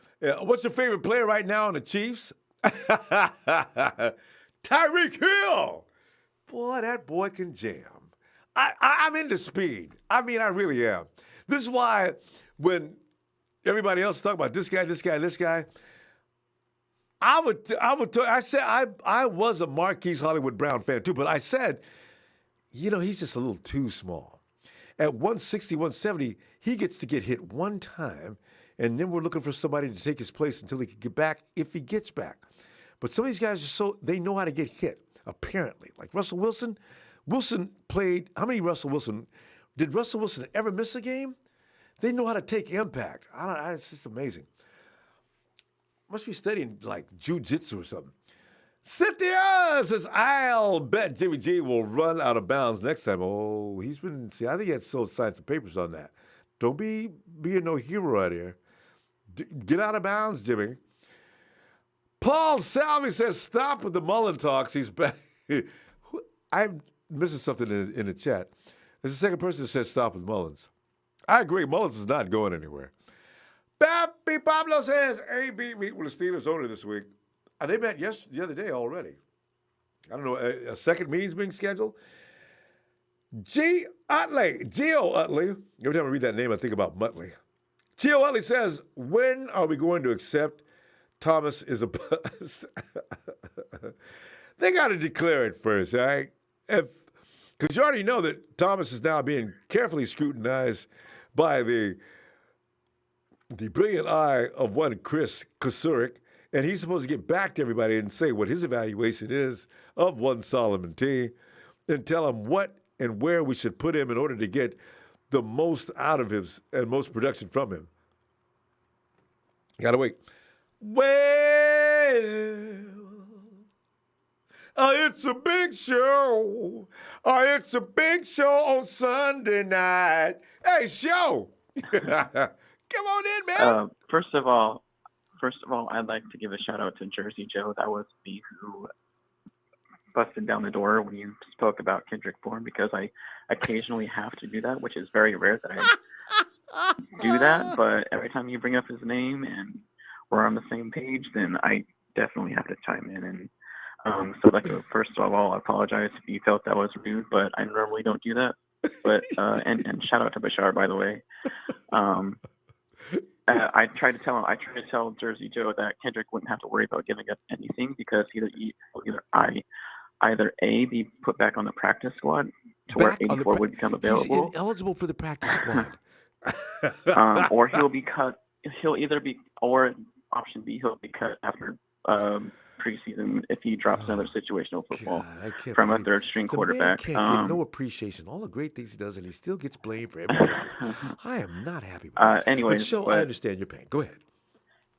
But back to the subject matter tonight, Ronbo. As far as Jalen Ramsey goes, I don't want him anywhere near Santa Clara, because he's been burned more than the joint of Snoop Dogg's this past year. It's a lot of burning, boy. Yeah. Wow. Yeah. Then that's the reason why the Jaguars are putting him on the trade block, and his little his mouth. He's got a mouth on him too. Oh, yeah. I mean, so, and that comes back to haunt him in game time. And what do you know? That's the reason why they're trading him. So I don't want him anywhere near San Francisco, or I think there's a better corner and we can pick up in the second round, like one of Tony's options that he picked in tonight's mock draft that he did. I can't pronounce his name, but the corner from Penn State, he's a football hawk. The guy with a difficult name, yeah. Have you seen him? Then he is that good? Yeah, Julian Love is also a really good cornerback from Notre Dame too. So, but yeah, and as far as Jerick McKinnon goes, I'm on the fence with him as well, because I'm tired of injuries, Ronbo. I'm over it. That's what kills our season every single year. Yeah.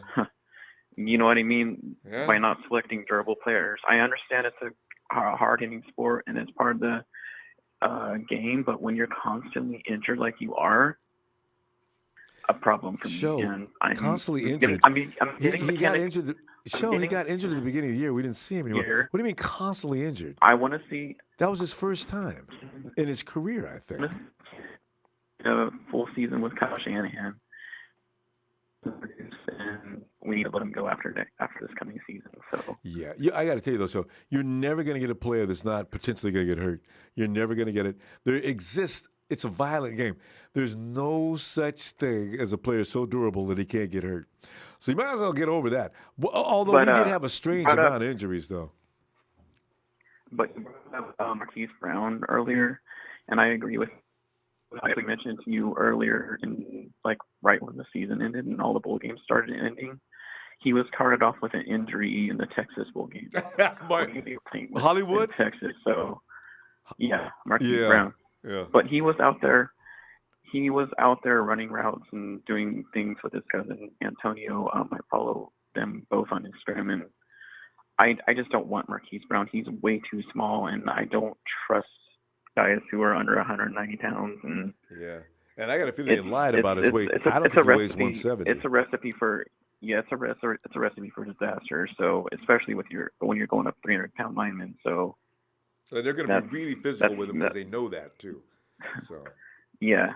But yeah, anyways, I had submitted to you my red and gold mock GM or whatever earlier tonight, my final draft. Right. And so just check that out and get back to me. And that's pretty much all I have to say. And I'd like to give a shout out to Bashar, Sheik, Joey, Mahoney, and the Nighthawk Fan Club. And you guys have a good night tonight. So all right, there you go. Show came in, and all right, you guys have a good night. You do.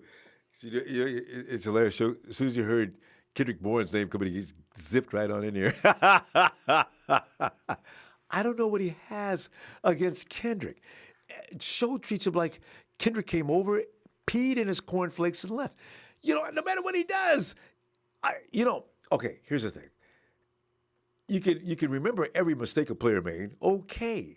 But wouldn't it be fair to remember all the good things they've done as well? I don't get that. Well, I do. Kendrick, I love you, man. You tell you what, man, I got a position for you on this team next year. You play a good role. Yosef El Bebe, he says, hey, we're going to be okay next season as long as we get any edge rusher first, then a safety, but we will be good. I agree with that, too. You got to get somebody to make that quarterback first of all, he's got to hurry up because that is going to lead to a mistake. And I want to see him eating dirt more often. I want to see every game look like that Raider game. Oh, I'd seen the 49ers look like that since 2014 when we played the New York Giants and Aaron Lynch and Aldon Smith were taking turns taking Eli Manning out. I'll never forget that one time. They came around the corner at the same time. That's when Aaron Lynch was really serious. He was in shape. Manning's right there. They came in on Manning at the same time. And you could actually hear the bam. Manning just goes limp between them, man. Eli, get up. Eli Manning's had about enough of the 49ers beating him up, boy. Tino Fadase! What's up, fam? Haven't seen Tino in a long time. Warner DeLeo says, hey, have you seen tape on Darrell Henderson, running back? I'm going to check him out, though. Are we talking about running backs? Because is he heavy? Because the only way we look at a running back, he's got to be heavy. Because we got Speed City. 49ers can run a relay team, and I'm talking not just a relay team amongst 40 football players. You could put that running. You could actually put that as an Olympic quarter mile. I mean, a 100-meter team. Let's go ahead and make it 2. 1, 2, 3, 200 meters. Wait, what am I saying? 1, 2, 3, 4. It has to be 100 meters. 100. Yeah. No, quarter. 400 yards? Yeah. You got, who would you start? You know what I'd start with? I'd have Raheem Mostert start. He gives that baton to, and Matt Brady's been clocked at 20 miles an hour, right? Raheem Mostert would start off, give you a lead. He'd hand off, let's get to Jerick McKinnon second. McKinnon would extend the lead probably a little bit more. And then you give it to Mostert to bring it home. Now, what am I talking about? Mostert would be the third man. You give it to Marquise Goodwin to bring it home. That's a world-class relay team right there. Oh, my God. Woo! 400-meter relay team. Antonio Japapao.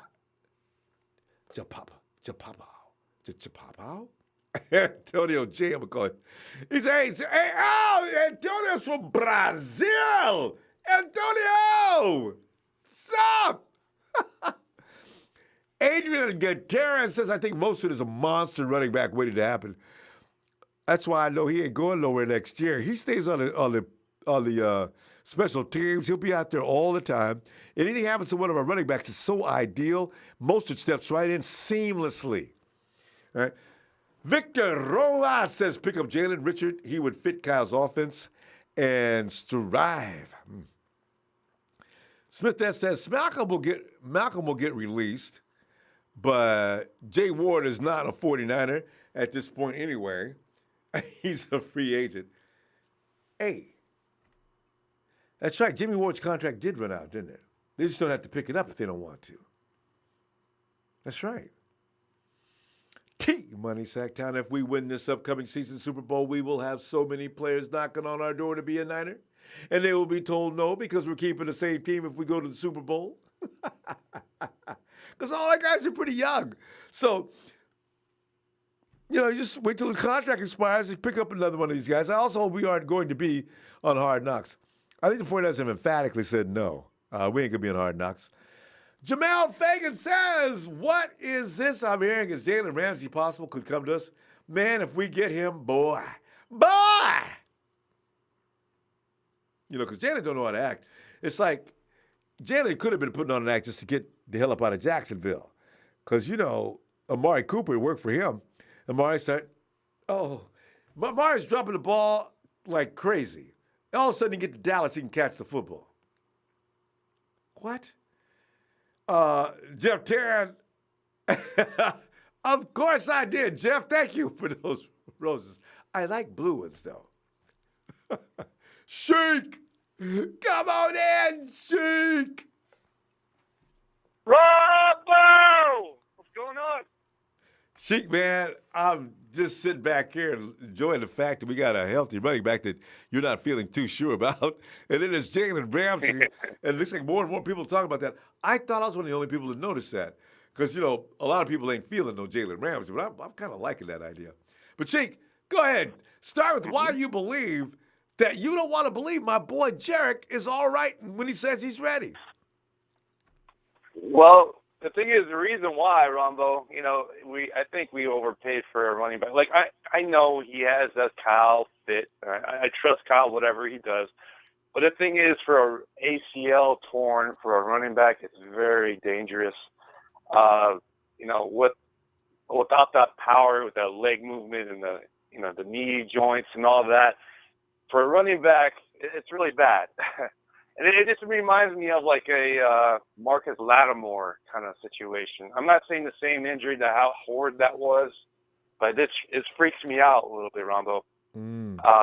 But I want to be proven wrong.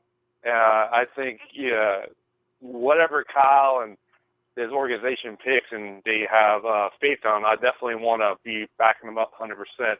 But this show me. Yeah. Show the faithful that you're a 49er and And by the way, I think Big Show wanted to say something, but I guess he couldn't get through to you. But he wanted to say something. He just got off the phone. Oh, he did? I did? Yeah. Okay, yeah. I guess he wanted to put something else to you, but I don't know what happened. No, he wanted to make fun of Kendrick Bourne. He came Kendrick in because Jersey Joe doesn't like Kendrick either. So Show got all excited and called in and let everybody know he's on. He wanted to second that emotion. So, yeah. Show is definitely a wide receiver guru. I'm going to definitely give him that, But the thing is, Show, he's not a practice squad. You can't put it. He's ineligible to go back to the practice squad anyway. And, there would be no point to put him on the practice squad. You might as well trade him. Because give a team Kendrick Bourne for free. No, we're going to get something for him. Because you can trade for Kendrick Bourne and probably get a draft pick or something. But you put him on the practice squad, he's going to be picked up in a heartbeat, and we're not going to get anything for him. So, no, that doesn't work for me either. So, yeah. Exactly. Hey, Rumble, I don't know if you're down to do this, like a small skit, like, Rooney. You be Rooney, I'll be AB. Okay. I don't know if you're down to, just say I'm always ready. I can be Rooney, too. I know I can be Rooney because I know exactly how he's going to act. Okay, you going to start it off, or what do you want me to, how are you going to do? Just say you call me, and then I'll, whatever. Go ahead. You just ring. Are we on the phone? Are we on the phone? Yeah, we're on the phone. You're not in the office. Okay, you're in the phone. Okay. Well, yeah. I'm sitting. What do you think about this, man? Okay. I'm AB, by the way. You're Rooney, by the way. I'm Rooney. Okay. All right. I think I'm talking to my staff now. Hello? Wait, I haven't called you yet. Hold on a second. Let me set it up right. All right. Guys, we got to do something with Antonio thinks we're going to send him to San Francisco, but I'm not sure how I feel about that. Let me get him on the phone right now and see exactly how we're going to treat this situation. All right. See, I think I still got his phone number. Oh, there it is. Okay. Yeah. Antonio? Hello? Who called? Oh, hello. Hey, is this Mr. Rooney? Yeah. And what's going on? You're gonna address me from. You're gonna address me by my last name now? Yeah, because when is the last time I saw you, Mr. Rooney, and all of a sudden you want to meet me? Well, what's going on, sir? Well, how can I help you? Well, I think there's some things we should get. I think some things we should sort out before we go any further. I know your desire to leave us, and you've got your desired destination all lined up and that type of thing. But I think that there should be some things we should discuss. Well, I know you like Bartle's restaurant. Why don't we meet there and see if we can get some things worked out? Well, let let me tell you this, Mr. Rooney.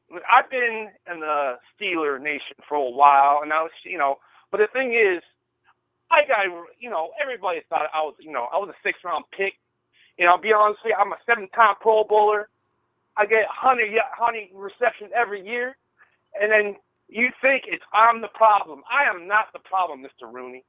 That man over there, I'm not going to say his name because I'm bigger than that. People might call me a diva, but guess what, Mr. Rooney? I am not that. I make numbers. I'm a MAC award winner. I'm a 2-time receiving touchdown leader. I've been doing it raw. When I go on the field, Mr. Rooney, I make action, boss. I don't do that extra stuff like other players. But you know what, Mr. Rooney? Let me play something for you real fast. All I want you to say, send me to the SF. Trade me to SF, bro, Rudy. I don't care about the nonsense. You want to bring me back to Pittsburgh.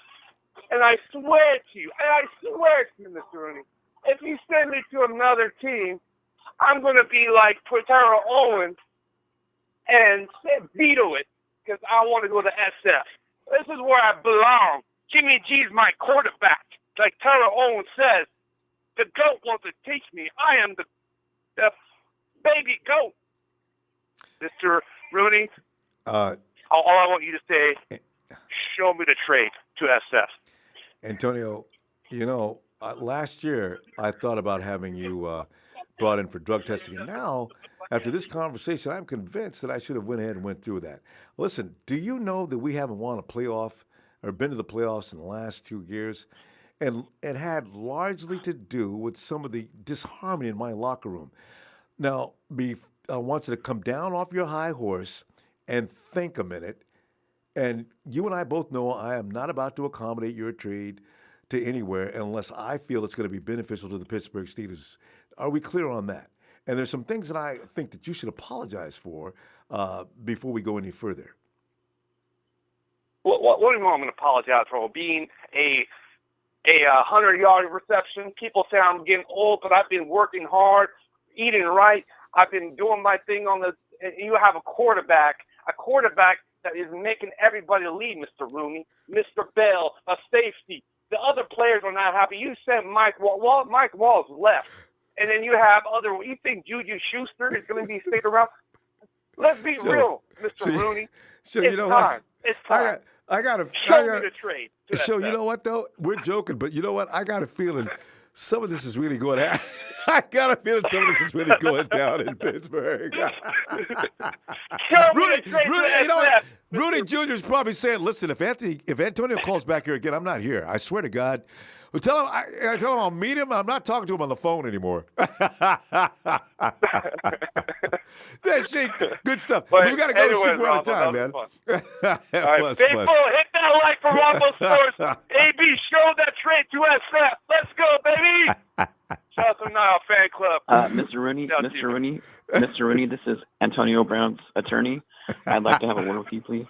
My client has never done drugs before in his entire career with the NFL, and if you bring up those false accusations again, then please expect a libel lawsuit coming your way, and an immediate trade request be granted to my client Antonio Brown, and that's all I got to say, and I'm gone. That's how I do, Mr. Rooney. I'd give anything. I'd like to move to Pittsburgh for about a week before all this happens and see. I want to be able to get close to the media and see what's going on. Guys, outstanding fun. I'll see you both tomorrow, okay? All right. Let's say, hey, Dean, go ahead, come on in, Dean. Hey, Ronbo, what's up? Dean, I'm telling you, man. Well, first of all, we got that tweet coming in from a running back talking about he's ready. Jalen Ramsey is suddenly becoming a household word. And, of course, as you know, Antonio Brown and his lawyer are getting together because they know the Steelers are getting ready to do a number on him. And I tell you, I can see it coming a mile away. But, Dean, what are you feeling? All right, Ronbo, I'll give you 5 seconds to answer a question. All right. Are you ready? Yeah, I'm ready. All right. So, tell me a better cornerback than Jordan Ramsey, NFL right now, other than Patrick Peterson? You said you said Jordan. You said Jalen Ramsey, right? A better cornerback than Jalen Ramsey? Yeah. Oh, Jalen Ramsey. Yeah. All right, Yeah, you meant Patrick seconds. Peterson, probably. But 5 seconds, I can't think of anybody. Ramsey's got to be one of the top 5. Dude, he is, man. Yeah, I would love to get him. Dude, I would love it. Yeah. Like, dude, him and Sherm on the corners, that'd be crazy. That would be so crazy. Oh, God. And he just fits that power his size. Right there. Yeah, his size and everything is perfect. Perfect. Oh, man, yeah. And, like, I don't know, there's some guy who was talking about how he's, like, too cocky, how he talked all the time and stuff. Dude, Sherman did that all the time back in Seattle, but now he kind of, like, calmed down. I feel like he'd do the same thing with Ramsey, It's kind of like... Your best cornerbacks do that. Patrick Peterson's one of the only quarterbacks of his caliber that I've not heard of that does that. Deion Sanders started Deion Sanders was the king back in the day. I mean, man. These guys, that's all he did. That's all he did, dude. The more skillful you are. He killed everyone. Yeah. That's how you talk a receiver. You break his focus. Like he used to talk shit to Jerry all the time, man. Mm-hmm. And he would shut down Jerry, but then Jerry would go right back at him too, So. No, well, Jerry, he couldn't break Jerry's focus. That's why Deion has had so much respect for Jerry, because you notice you'll see look for some footage of Jerry and Deion lined up on the line. You can see Deion, he's in that position he always used to get into, and you see his mouth working, and Jerry's looking to the other left or right. He's just not looking at his face. And as soon as the ball snapped, he's into his, he used to know how to just blank him out. Don't pay any attention to this dude. Do your job. And that's what you got to do, So. Yep, exactly. So, but the quarterback's going to take advantage of you if you're weak and you're susceptible to that. That's what they're supposed to do. Yeah. I don't know, but, if we got Ramsey, man, I'd be pretty happy about that. But, I don't know. We'll see. I mean, there's so many options, though, we got such a big cap space and, we're getting rid of some players that we don't need, opening up even more cap space. It's just now, I feel like Malcolm Smith is going to be the next one that we're going to release. The 49ers projected to have over $70 million in just a little minute. I mean, already Pierre Garçon, too. This is Hey, they've already got – no, not – yeah, Garçon he was a small hit against the cap. But Gayam was a big hit. Oh, yeah, he was. Gayam saved us a lot of money. So, yeah. Mm-hmm. They could, I saw they could be up to $80 million if they don't let Eric Armstead come back. Yeah, but I don't know. Are they gonna get rid of Eric Armstead though? I don't know, but I'm just saying as far as I don't think they're going to. Money goes. It's another $9 million, 9-point-something million. So if they wanted to keep growing on the cash, they could be up to $80 million if they did that deal. We'll see, though. Because like I said, people are not. That's still not as big as the Colts, though. That's still not as big as the Colts. The Colts got over $100 million. Dude, they're going to make some moves. They already made it in the playoffs. Andrew Luck is healthy. They are going to make some big, big moves this year. I guarantee it. With that cap space and how well they did last year and Andrew Luck being healthy, I can see them doing something crazy this year. You don't have to worry about AB going over there because they don't want to have to deal with AB on that team with Andrew Luck as a quarterback. Oh, no deal. Yeah. Oh, man. Dude, I really want AB. I think we're in the driver's seat. I really do. Dude, for that deal. Yeah. The Pittsburgh Steelers, no matter how much they hate on AB, they don't have a lot of options. They don't want to send him to the Jets because that's in their conference. They don't want to send him to the Raiders. They'd have to deal with them. With us, they got to deal with them once coming up in this next season. But they're not going to have to worry about seeing them unless we go to the Super Bowl and they go to the Super Bowl after that. For 4 years or whatever length of time, you don't have to worry about AB. So we're really sitting in a good position with AB. It is a good bet that we could get. Yeah, well then, and Jerry Rice just talking to him a bunch too. I mean, really helps it out. I would love to get an AB. Yeah. It'd be awesome. Just Yeah, it's about. And then, well, then also Jr. the Steelers, also the Steelers too. I mean, we don't know if they're gonna like put them on the trade block either. You know. I know, right? Because Rudy's talking awfully fast. We'll see in a few days. I think they're really talking hard. I can't imagine what they're saying, AB. Yeah, but I would love it because like Jimmy, if Jimmy is like he's in the pocket, dude. There's nobody there, but like Antonio Brown has someone one-on-one, dude. Just throw it deep to him, and you know he's gonna fucking catch it. You know, we need someone like that. That's like, why. I don't know. I would love to have AB. I mean, get rid of the second round next year, or I don't know. Like I want him, but I don't want to spend too much for him. I mean, the age doesn't even matter for him because he's so good. I think he's got another year on his contract. I don't think this is the end of his contract. I think he's got another year or so in that contract, maybe more. Yeah, so no, he does. He does. All right. Well, he has one more year. Yeah. Yeah. So no problem. Dean, we're going to have to stop. Dean, I tell you what, let's finish this tomorrow night, okay? Time went by quick, didn't it? Anyways, can I do a shout-out real quick? Of course. Oh, awesome. All right, I want to do a shout-out to Rudy.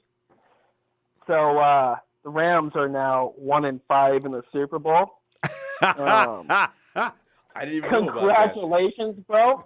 And thank you for coming in and supporting Ronbo Sports, bro. I mean, I know the Rams don't have their own like podcast or anything on YouTube, but thank you, bro. Oh, right on, man. Anyways, Ronbo, have a good night. And you too. Thank you for what you do, man. Thanks, Dean. Talk to you tomorrow night if you get some time. Oh, yeah. Yep, I'll be there. All right, bro. All right. And also, I think, you know what, Joyner, if nothing else, wouldn't it be funny if the 49ers took a couple of Rams? I'm not really crazy about Fowler. What I read about him kind of worries me. But Joyner would be interesting. Big Mac! Make Mac! And you think we're going to end up on Hard Knocks? No, they made that clear. The 49ers do not want anything to do with Hard Knocks. Ralph Delso, what do you think about Leonard Williams from the Jets? He's going into contract year. He's a beast on the line. If we could get Leonard Williams, it wouldn't be until next year, though. They're going to let that contract run out. Him and DeForest Buckner came in at the same time, I think, right? Or was it? Hey, Williams came in with Eric Armstead. Because I remember that year, Williams was the best rookie in the draft, or the best defensive lineman in that year's draft. Eric Armstead came in second to him. So they're the same year. That's interesting. Leonard Williams from his Jets, he's going to a contract year. Oh, as I said, next year. No, oh yeah. They're going to re-sign him. They got to re-sign him, though, because the dude is good. Do him and Eric play the same, or just him and Defoe play the same? Anyway, I can imagine. Yeah, no, he'd be awesome. I don't think he's leaving, though. And Coach says we get Thomas, Ramsey, and edge rusher. Our defense will be the surprise of the NFL and be the best since the 85 Bears. Tonight,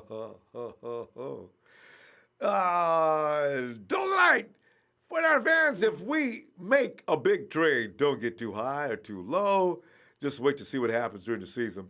Yeah, it's always easy to say that, but it's hard to do that, really, you know. Some people can stay cool and calm, but if you see too much, you have to react. It's just the nature of things. Derek Jones says you should do a public address for our Niners. I'd love to be on the PA. I'd go nuts. Be hilarious fun. JT!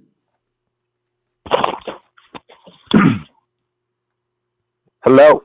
Yo, JT. What's up, man? What's up, Ronbo? JT, man, sitting back here with Jimmy. I mean, we got Jerick McKinnon talk about I'm ready, and there's rumors winding up about Jalen becoming a 49er through certain circumstances, and anything else. What are you thinking? When I read the I'm ready tweet from Jerick McKinnon, it kind of gave me the chills when I read that, because I kind of thought to myself, oh shit. I was like, oh shit, we about to have we about to have that 1, 2, 3, 4 punch, in the running back court. Not 1, 2, but 1, 2, 3, and 4. Oh, yeah, man. and 4. Man, I'm so ready for the football season to start. We gotta get a couple more people, though. I can't stress it. We gotta get a couple more players and then get ready. I cannot stress it enough on how much the Niners need to go get AB. Like I told you last time I talked to you, I feel it. I'm just getting goosebumps just talking to you and just telling you this shit right now, because I had the way I felt about the Garoppolo trade some years ago about, we're going to get him somehow. Yeah. I feel the same way about this AB situation, Ronbo. It worked before. It may work again. It may work again. And I'm trying to tell you, how are you, like, I was watching, I think a segment you had with one of the other guys that has a podcast of his own on YouTube, and I was watching that. McCarvin Jr. Talking about, yeah. And you guys were talking about how in the world is opposing defenses gonna stop that rolling offense? There's no weaknesses. None. There's not. And can you imagine, I thought to myself, if for whatever reason, if Noah Fant or TJ Hawkinson, like how I was saying a few weeks back. You were reading my mind. As I said, you get AB, we need and forget about any of the wide receivers. You pick up Hawkinson if it's possible.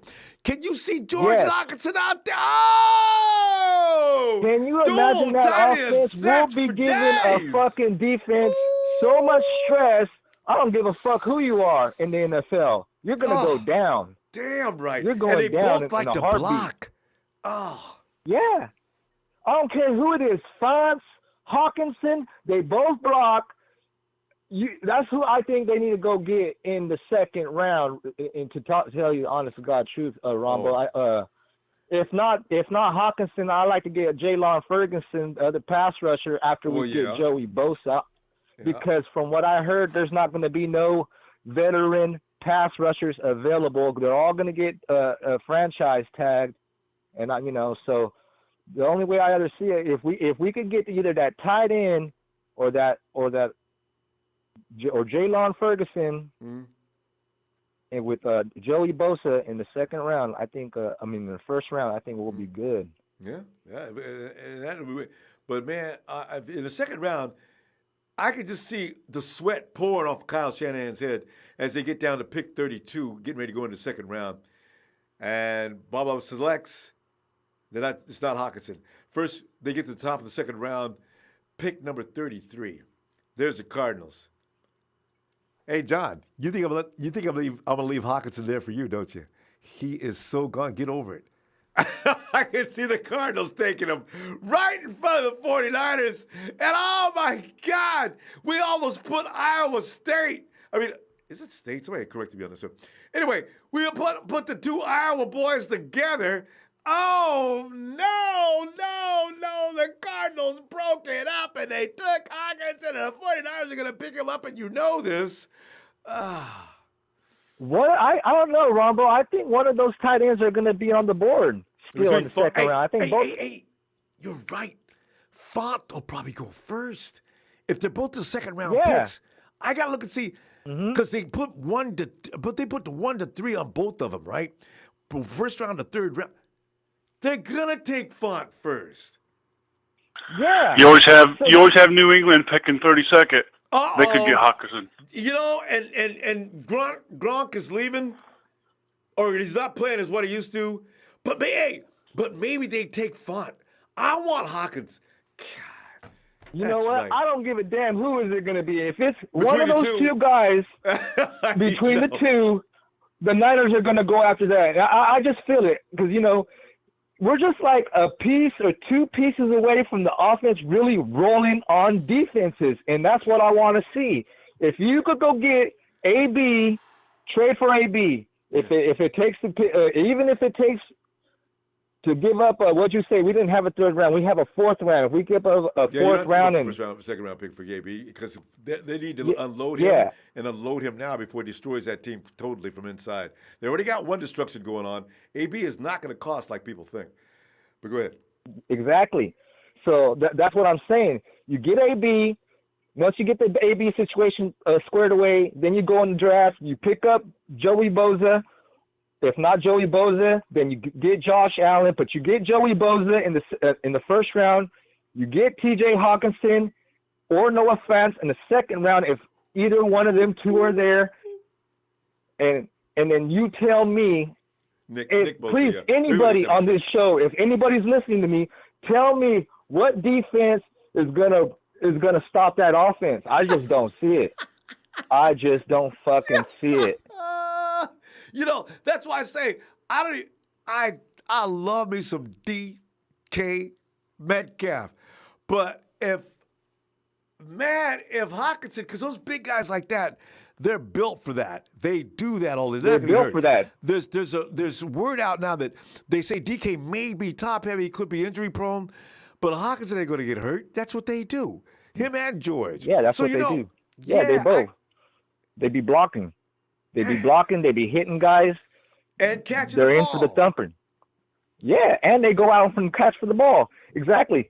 That's what I'm saying, Ronbo.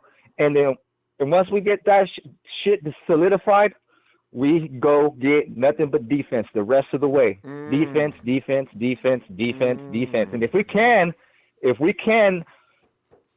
if Jalen Ferguson somehow falls to whatever round, I like to see us get him because I want me some Ferguson on the team. He was a machine, and we're not going to get to see him in the draft. So maybe. So imagine Joey Bosa. Go ahead. Imagine Joey Bosa with Ferguson. Nick, right there. Everybody does the same thing. I did the same thing. Try to get used to saying Nick. He might be on our team soon. I mean Nick Bosa. Yeah. That's what I'm sorry. Imagine Nick Bosa and Jalen Ferguson causing ruckus right there for opposing quarterbacks. You know what though? You those two you don't need. Well, you can let them battle out each other, but you're not getting rid of either one of them. So No. Yeah. Well, wait.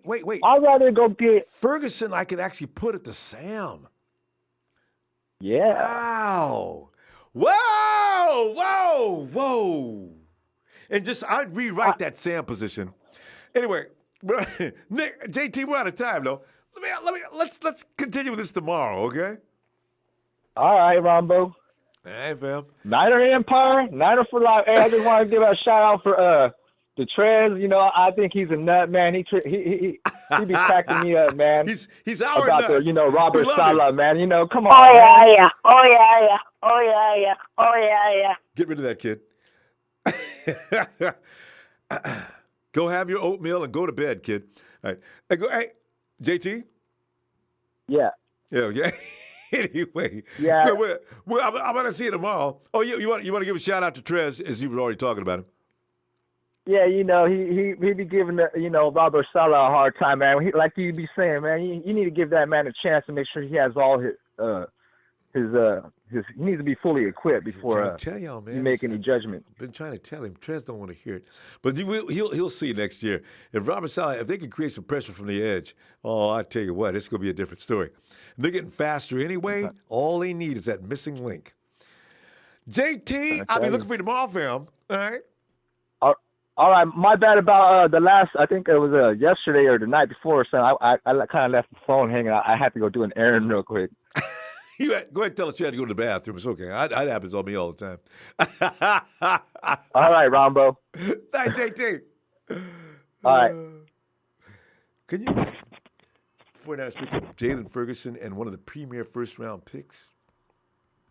And they just treat Jalen so bad. They won't even let him come to the combine. I forgot what the charge was. It's not that serious, though, And something he did a long time ago, like some people do, but it was like a childish thing. Warner says, I love AB and his production, but he is not worth looking. Our locker room, our youngsters need better leadership than that, and we need to trust Shanahan's coaching and get a receiver in the draft. But the thing is, sometimes, Warner, it's about who's left in the draft as a receiver is a problem. But I tell you what, look out for Shanahan if indeed somehow Hollywood falls in the second round. And I think he might because he's a little light. But look out for Shanahan. All bets are off. I want me some DK Metcalf, but I know Kyle. He's in love with speed. He'll, in a heartbeat, he will take Hollywood over DK Metcalf. I already know it. John Medina says Graham Flowers and Thomas is what, $45 million? Conservative, 15, 20, 10. He says, I do like it. I just don't think they spend that kind of money. Yeah, that's a lot, isn't it? Graham, Flowers, and Thomas.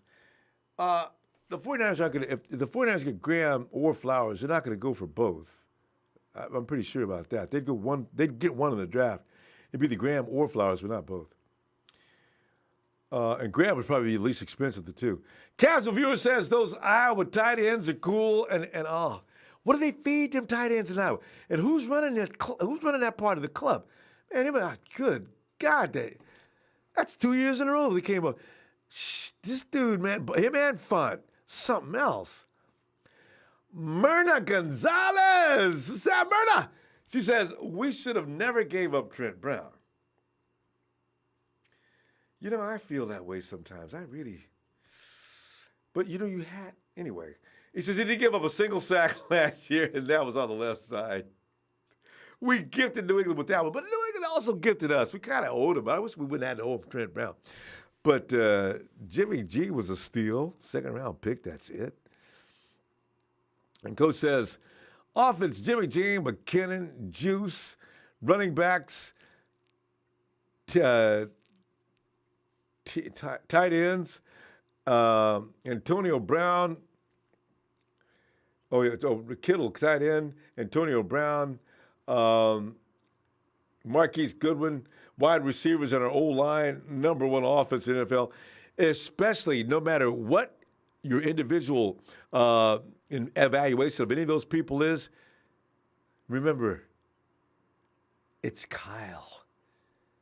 Kyle Shanahan's running things. Kyle is like the worst offensive weapon on the field. Kyle is like that ghost in the dark. You know, if you're looking for your enemy, you got your gun, you got your flashlight on top. You can't see Kyle. He's like John Cena. He's coming. He's telling those guys what to do. He's the puppeteer that's manipulating the strings. He's above here. You're down here. He'll kill you. He will kill you because he will put those guys in position to kill you. This is what the danger of the 49ers is. No matter what players you put in there, Big Show's talking about how he doesn't like this guy, he doesn't like this guy, he doesn't like this guy. If you put Kyle Shanahan with the quarterback that he needs, Jimmy Garoppolo and Kyle Shanahan's hands with the weapons he's got right now, before AB even gets here, is deadly. Deadly. Woo! Coach says, them tight ends in Iowa are corn-fed. Them corn-fed boys. They are, I'll tell you, man. And Ray, our Vizu faithful empire, don't forget about Contavious. I can't wait to see Contavious on the field to see what happens. Hey, Jacob! G. Yo. Jacob. Since day one, can you hear me? Yeah, I can hear you now, Jacob. What's up, man? I got carried away. I was waiting for a while, so I didn't expect it. About that. You know how I go into my tangents. Jacob, well, at least Jacob, you can feel good about your running back, or your all. We got two OWs now. He's not a running back. We got two OWs. You got Jerick McKinnon, OW1. No, we'll call him OW2. You got the Juice, OW1. Because they do so many things. And then Breida the Cheetah. Yeah, Breida the Cheetah. You look at you. I didn't even think about that. That's a rhyme. I like it. Breida the Cheetah. Bad. That guy's bad. He surprised everybody. Don't let him hit the edge. But McKinnon, man, I got upset earlier with the guy from earlier. I think it was. I don't know if it was a Big Show. Who was talking down on him already. And this dude, I was like, man, who's this guy talking? Like, who does he want? Superman? This metal? It doesn't get hurt. Oh, like, no, it wasn't his fault. That was Sheik. Talking about. Well, somebody was. Yeah. Oh no! Was, wait a minute. It was Show hurt. too, I think. Yeah. He's talking about. He's worried about his durability. Everybody in the NFL has to worry about that, though. Yeah. Yeah, and it wasn't. That's just. If anything, it's going to bring out a hungerness in him. He's got to fight. Now he's got a chip on his shoulder. Mm-hmm. Now he's got something to prove, and he's hot and ready. Yeah. I think we're going to go with him. Him and Breida coming out, and then Wilson did good. And you never know with Shanahan and them boys. They're probably going to pull another back out this draft because can't have enough of them. If it's a big, heavy dude, you might be right, Jacob, because they don't have to keep Jeff Wilson. If they think to themselves, okay, we're going to get this kid. He's about 5. They could bring in Peterson. They could bring in AP. You never know. They surprise everybody. No, you can't bring – Peterson is the kind of guy where – I want the ball. Adrian, you're kind of semi-retired. Yeah. We brought you just for the streets. They need to get a young kid out of the draft that goes about 210, 215, about 5'9", 5'10", and it's like C.J. Anderson. A little bowling ball. Bring in a little bowling ball. That you can't grab him. He's too wide to grab and strong, and he runs like a situational. Train. Yeah, that sounds good too with that. I was gonna tell you another big thing. I was going to tell you, too, I need your help, man, with Bosa. Because everyone's sold on him. Everybody's sold on him. And, I mean, I think it sounds like sometimes you're on the fence with him. But it just, I don't really see it so much about him because it's kind of the same thing with OBJ.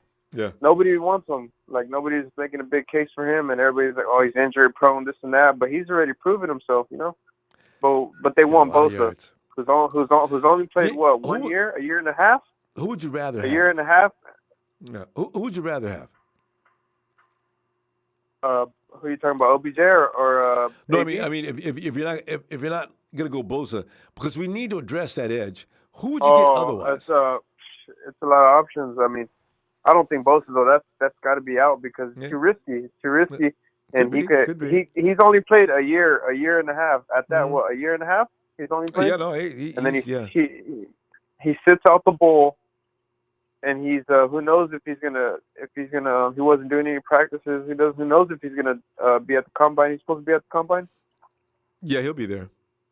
He's been working out. He's been getting ready for that combine all year. But listen, but really, he did he sit the?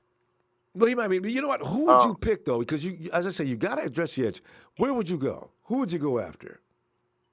I mean, if this comes to outside linebacker rushing. Allen. If Allen's not there, then there's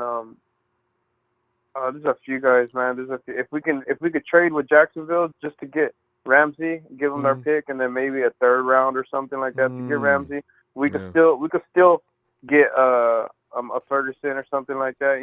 There's a lot of options still, and we'll still win because the Raiders. Earlier tonight we had a red and gold gym. I have to think the Raiders might be the guys that are going to trade up for Bosa. They might do it. Nobody ever trades up for an edge rusher, but Gruden's getting a little weird. He might do that. So yeah, he might. Won't be surprised, but like I said, I just think, it's too risky because he doesn't. And I think one of the reasons why he set out the bowl is, maybe he doesn't want to get hurt. Like he's a little scared. Like, and people like that, he's not worried about if he comes in and he gets hurt. He's not worried. We're the ones that got to pay because he's getting paid no matter what. So he's not worried about it, and he knows his body. Maybe he knows that he's not 100%, so he didn't want to come out and play. And, people like that, when you're acting a little, when you're staying back, like you're worried about injuries. You know what? Though? It was an upper body tear. But we're going to see him in the combine. You'll see how strong he is or not there. He's just, a lot of players. How many sacks did he have? We only played last year. I think he had 4. I think he did that in 3 games. So, there's no questioning Nick Bosa's ability. He can play that position. But like you're saying, there are concerns as to whether his durability will leave him on the field. That's the only problem. But make no mistake, we have so much. Nick Bosa can play we have so much, the edge. Yeah. I've seen his. I seen his. Not only his highlights, but I've watched one of the highlights of a full game, and he's just constantly getting back there. So I mean, I can see that, but it's just like it's risky. That's really risky for the problems that we have. It's like a hit or miss. It's like a hit or miss. We can either get him, and we hit it, and everybody's like, all props to them. And if we do, and he's injured, then everybody's looking at him like, man, like, why would you guys take that risk? And I know. We'd rather go safe than sorry. You always blame the coaches. The guys out there with third and fourth stringers, they better make something happen this year. That's all we know. Sometimes we get a little crazy, If you don't have any weaponry, you're not going to do anything, no matter what coach you put out there. Yeah. So But Quinn is big. I think that guy will make the outside rushers better. It doesn't matter. Like, I mean, of course, it can't be nobodies, but like you said, he could be a Cassius Marsh, and no matter what, he's gonna get there. But with Quinnen in the middle, and with Defoe, then I think we can bring in someone else from the free agencies. They play the same position though. I really I wonder if Devo is more versatile. But Quinnen Williams and DeForest Buckner play the same position. Unless he's really good, you're not going to move DeForest Buckner. Now, does that mean you move Quinnen to the nose? And that's what I would consider doing. Move Quinnen to the nose. Yeah, they would have to try him out. They're going to have to give him some reps on it and see which. I mean, but automatically, what if I it doesn't think work? Then you wasted that pick. Defoe, he would probably, knowing him, he's a real humble guy. Knowing him, he probably would offer to try the next side over, just to help the guy out and let him get comfortable, and then after a year or two, then they can just swap over and be swapping and take have turns it at it in the middle, and then that's where it starts. That everybody knows that the game is won in the trenches. Always. Well, Jacob, we got to stop, and I'll look for you tomorrow night if you get some time for Monday night. Raw. Yeah, we get that raw. Yeah, I'm gonna try to call in.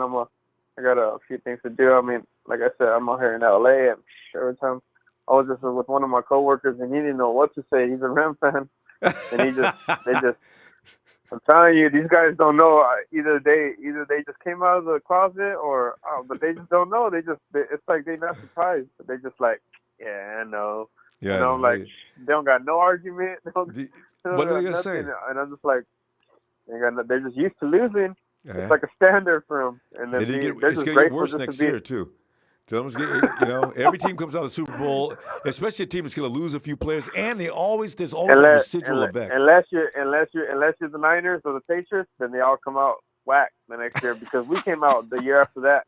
We came out and we went to the championship still. So unless it's contagious in the franchise, it's a wrap for them. I think it's a wrap. I mean, I'm glad. I have to. All right, Jacob. Look for you tomorrow if you get some time. Good looking out. Have a good night. Good looking out. You have a good night, too. You do. Yeah. It's gonna be fun watching the Rams next year. It really is. I got to tell you, it's going to be full on entertainment. And still, no honesty about, is Todd Gurley healthy or not? They say that knee swells up now without contact. It could be just swelling up on him. Why did Gurley not get used more in that Super Bowl? You know they needed him. If Gurley's not 100%, the Rams are done. LS Ozvision, Jerick tweets he is ready.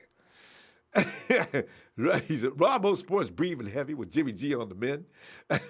Soon 49ers will ascend. Hey, is this a song? Jerick tweets he is ready. Ronbo Sports breathing heavy with Jimmy G on the men. Soon the 49ers will ascend. And now that AB been sounded out, time to party. Shout it out, Niners! Hey, tell you what, LS Osmond, man, you team, man. Right to Nixon, I'll punch him out. San Francisco said, I watched our new medical and training staff presentation today. Ooh, I got to go check that out. I didn't see that yet. He said, I believe we will have a healthy season. Hockey players get hurt way more than football players, and this guy kept his team up. Oh, my God, are you serious? I can't wait to see that clip.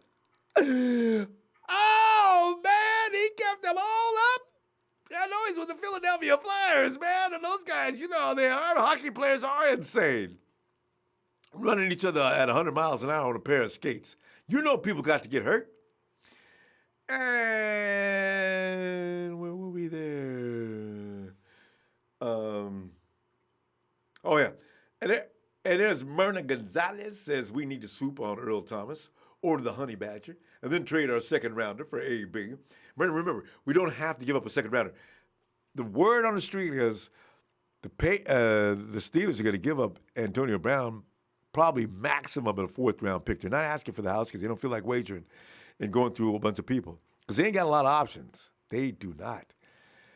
And Coach says wide receiver depth, best slots in Trent Taylor, Deep Pettis, also and receiver James with Wes Welker coaching them. Oh, I keep forgetting we have.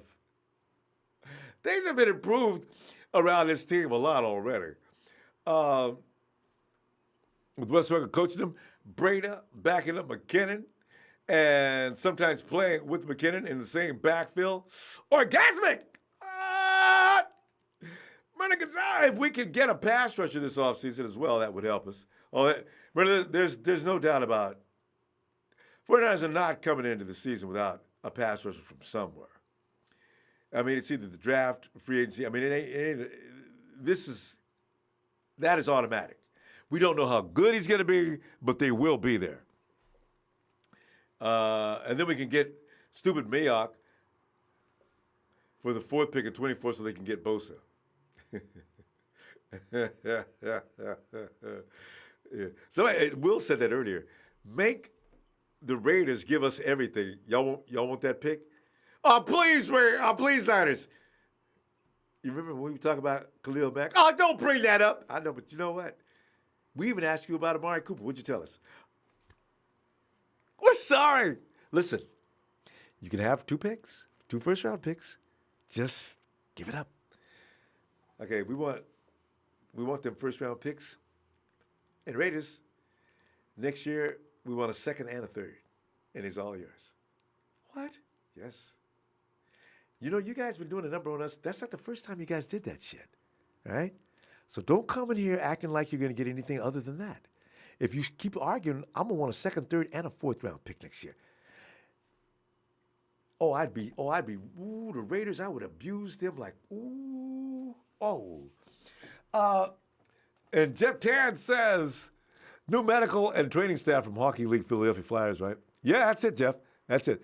I forget the guy's name. His name is Ben something, but he's the proprietor behind that fascinating science. It's sports science, as I mean. San Francisco says Mostert, Richie James, Matty B, MG. That's your relay team right there. Because Richie James can jam, too. I forgot about that. Mostert, Richie James. I'd still put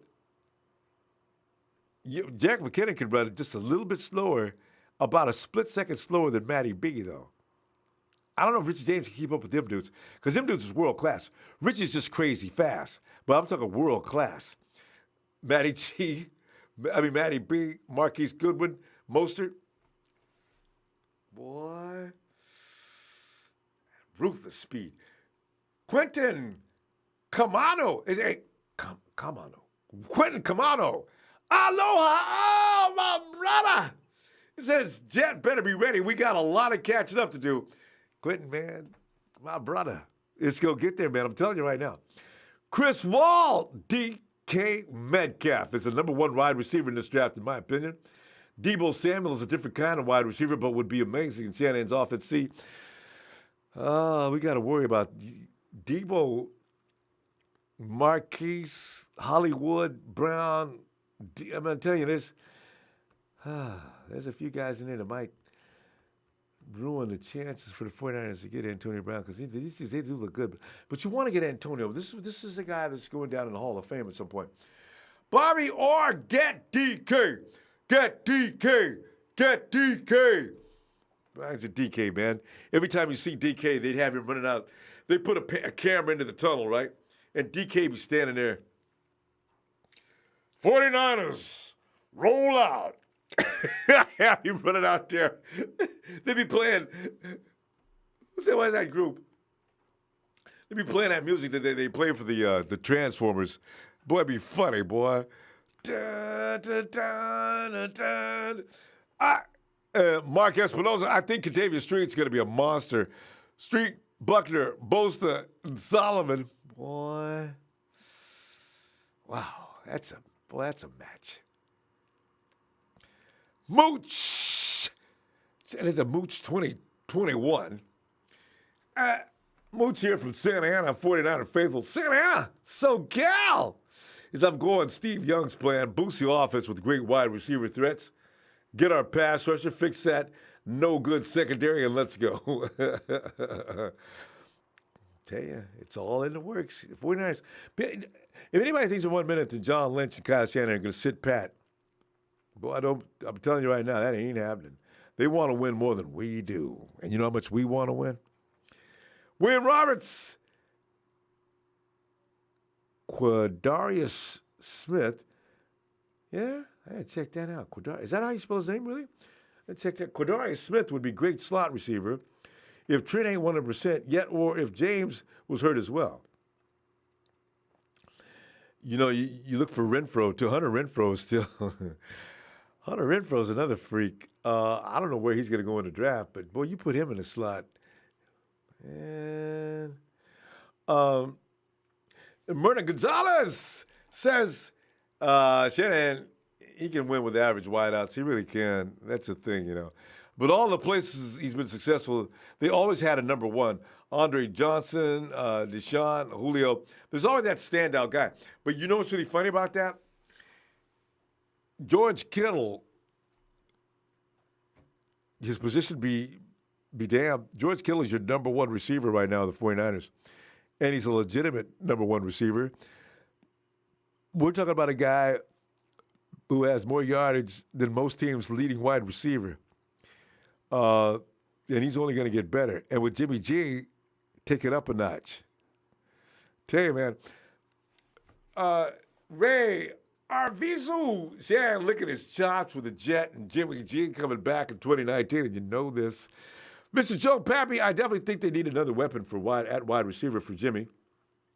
He's going to be under pressure to have a good year, and they should make sure they put him in the best position to succeed. But remember, Joe, like we're saying, Shanahan's got receivers and everybody else running around all day. Its speed is the bottom line. Because one movement is connected to another. You've got to draw the defense in different directions, and that's what works. My favorite of the year was the strangest thing, but it's so ABC. Marquise Goodwin, from the line of scrimmage, he fakes and runs back like he's going to block down. He spins around and runs it in his end zone. Jimmy G drops the ball off to him. I said, I would have never thought of that. That'll work every time because it's the disguised move. It looks like he's going back to block down for the running back who hasn't left his position yet. And with Marquis' speed, of course, he runs back, and it convinces people that's what he's getting ready to do. He spins around, runs in the end zone, touchdown 49ers. And Kyle Shanahan thinks of everything. You don't need extreme. You need good. That's all he needs. George Kittle is extreme. That's why he dominates in that system. Fam, I'm going to tell you what I'm going to do. I'm going to go ahead and close shop. And I'll look for you tomorrow night on Raw. We're going to have a good old time talking Niners!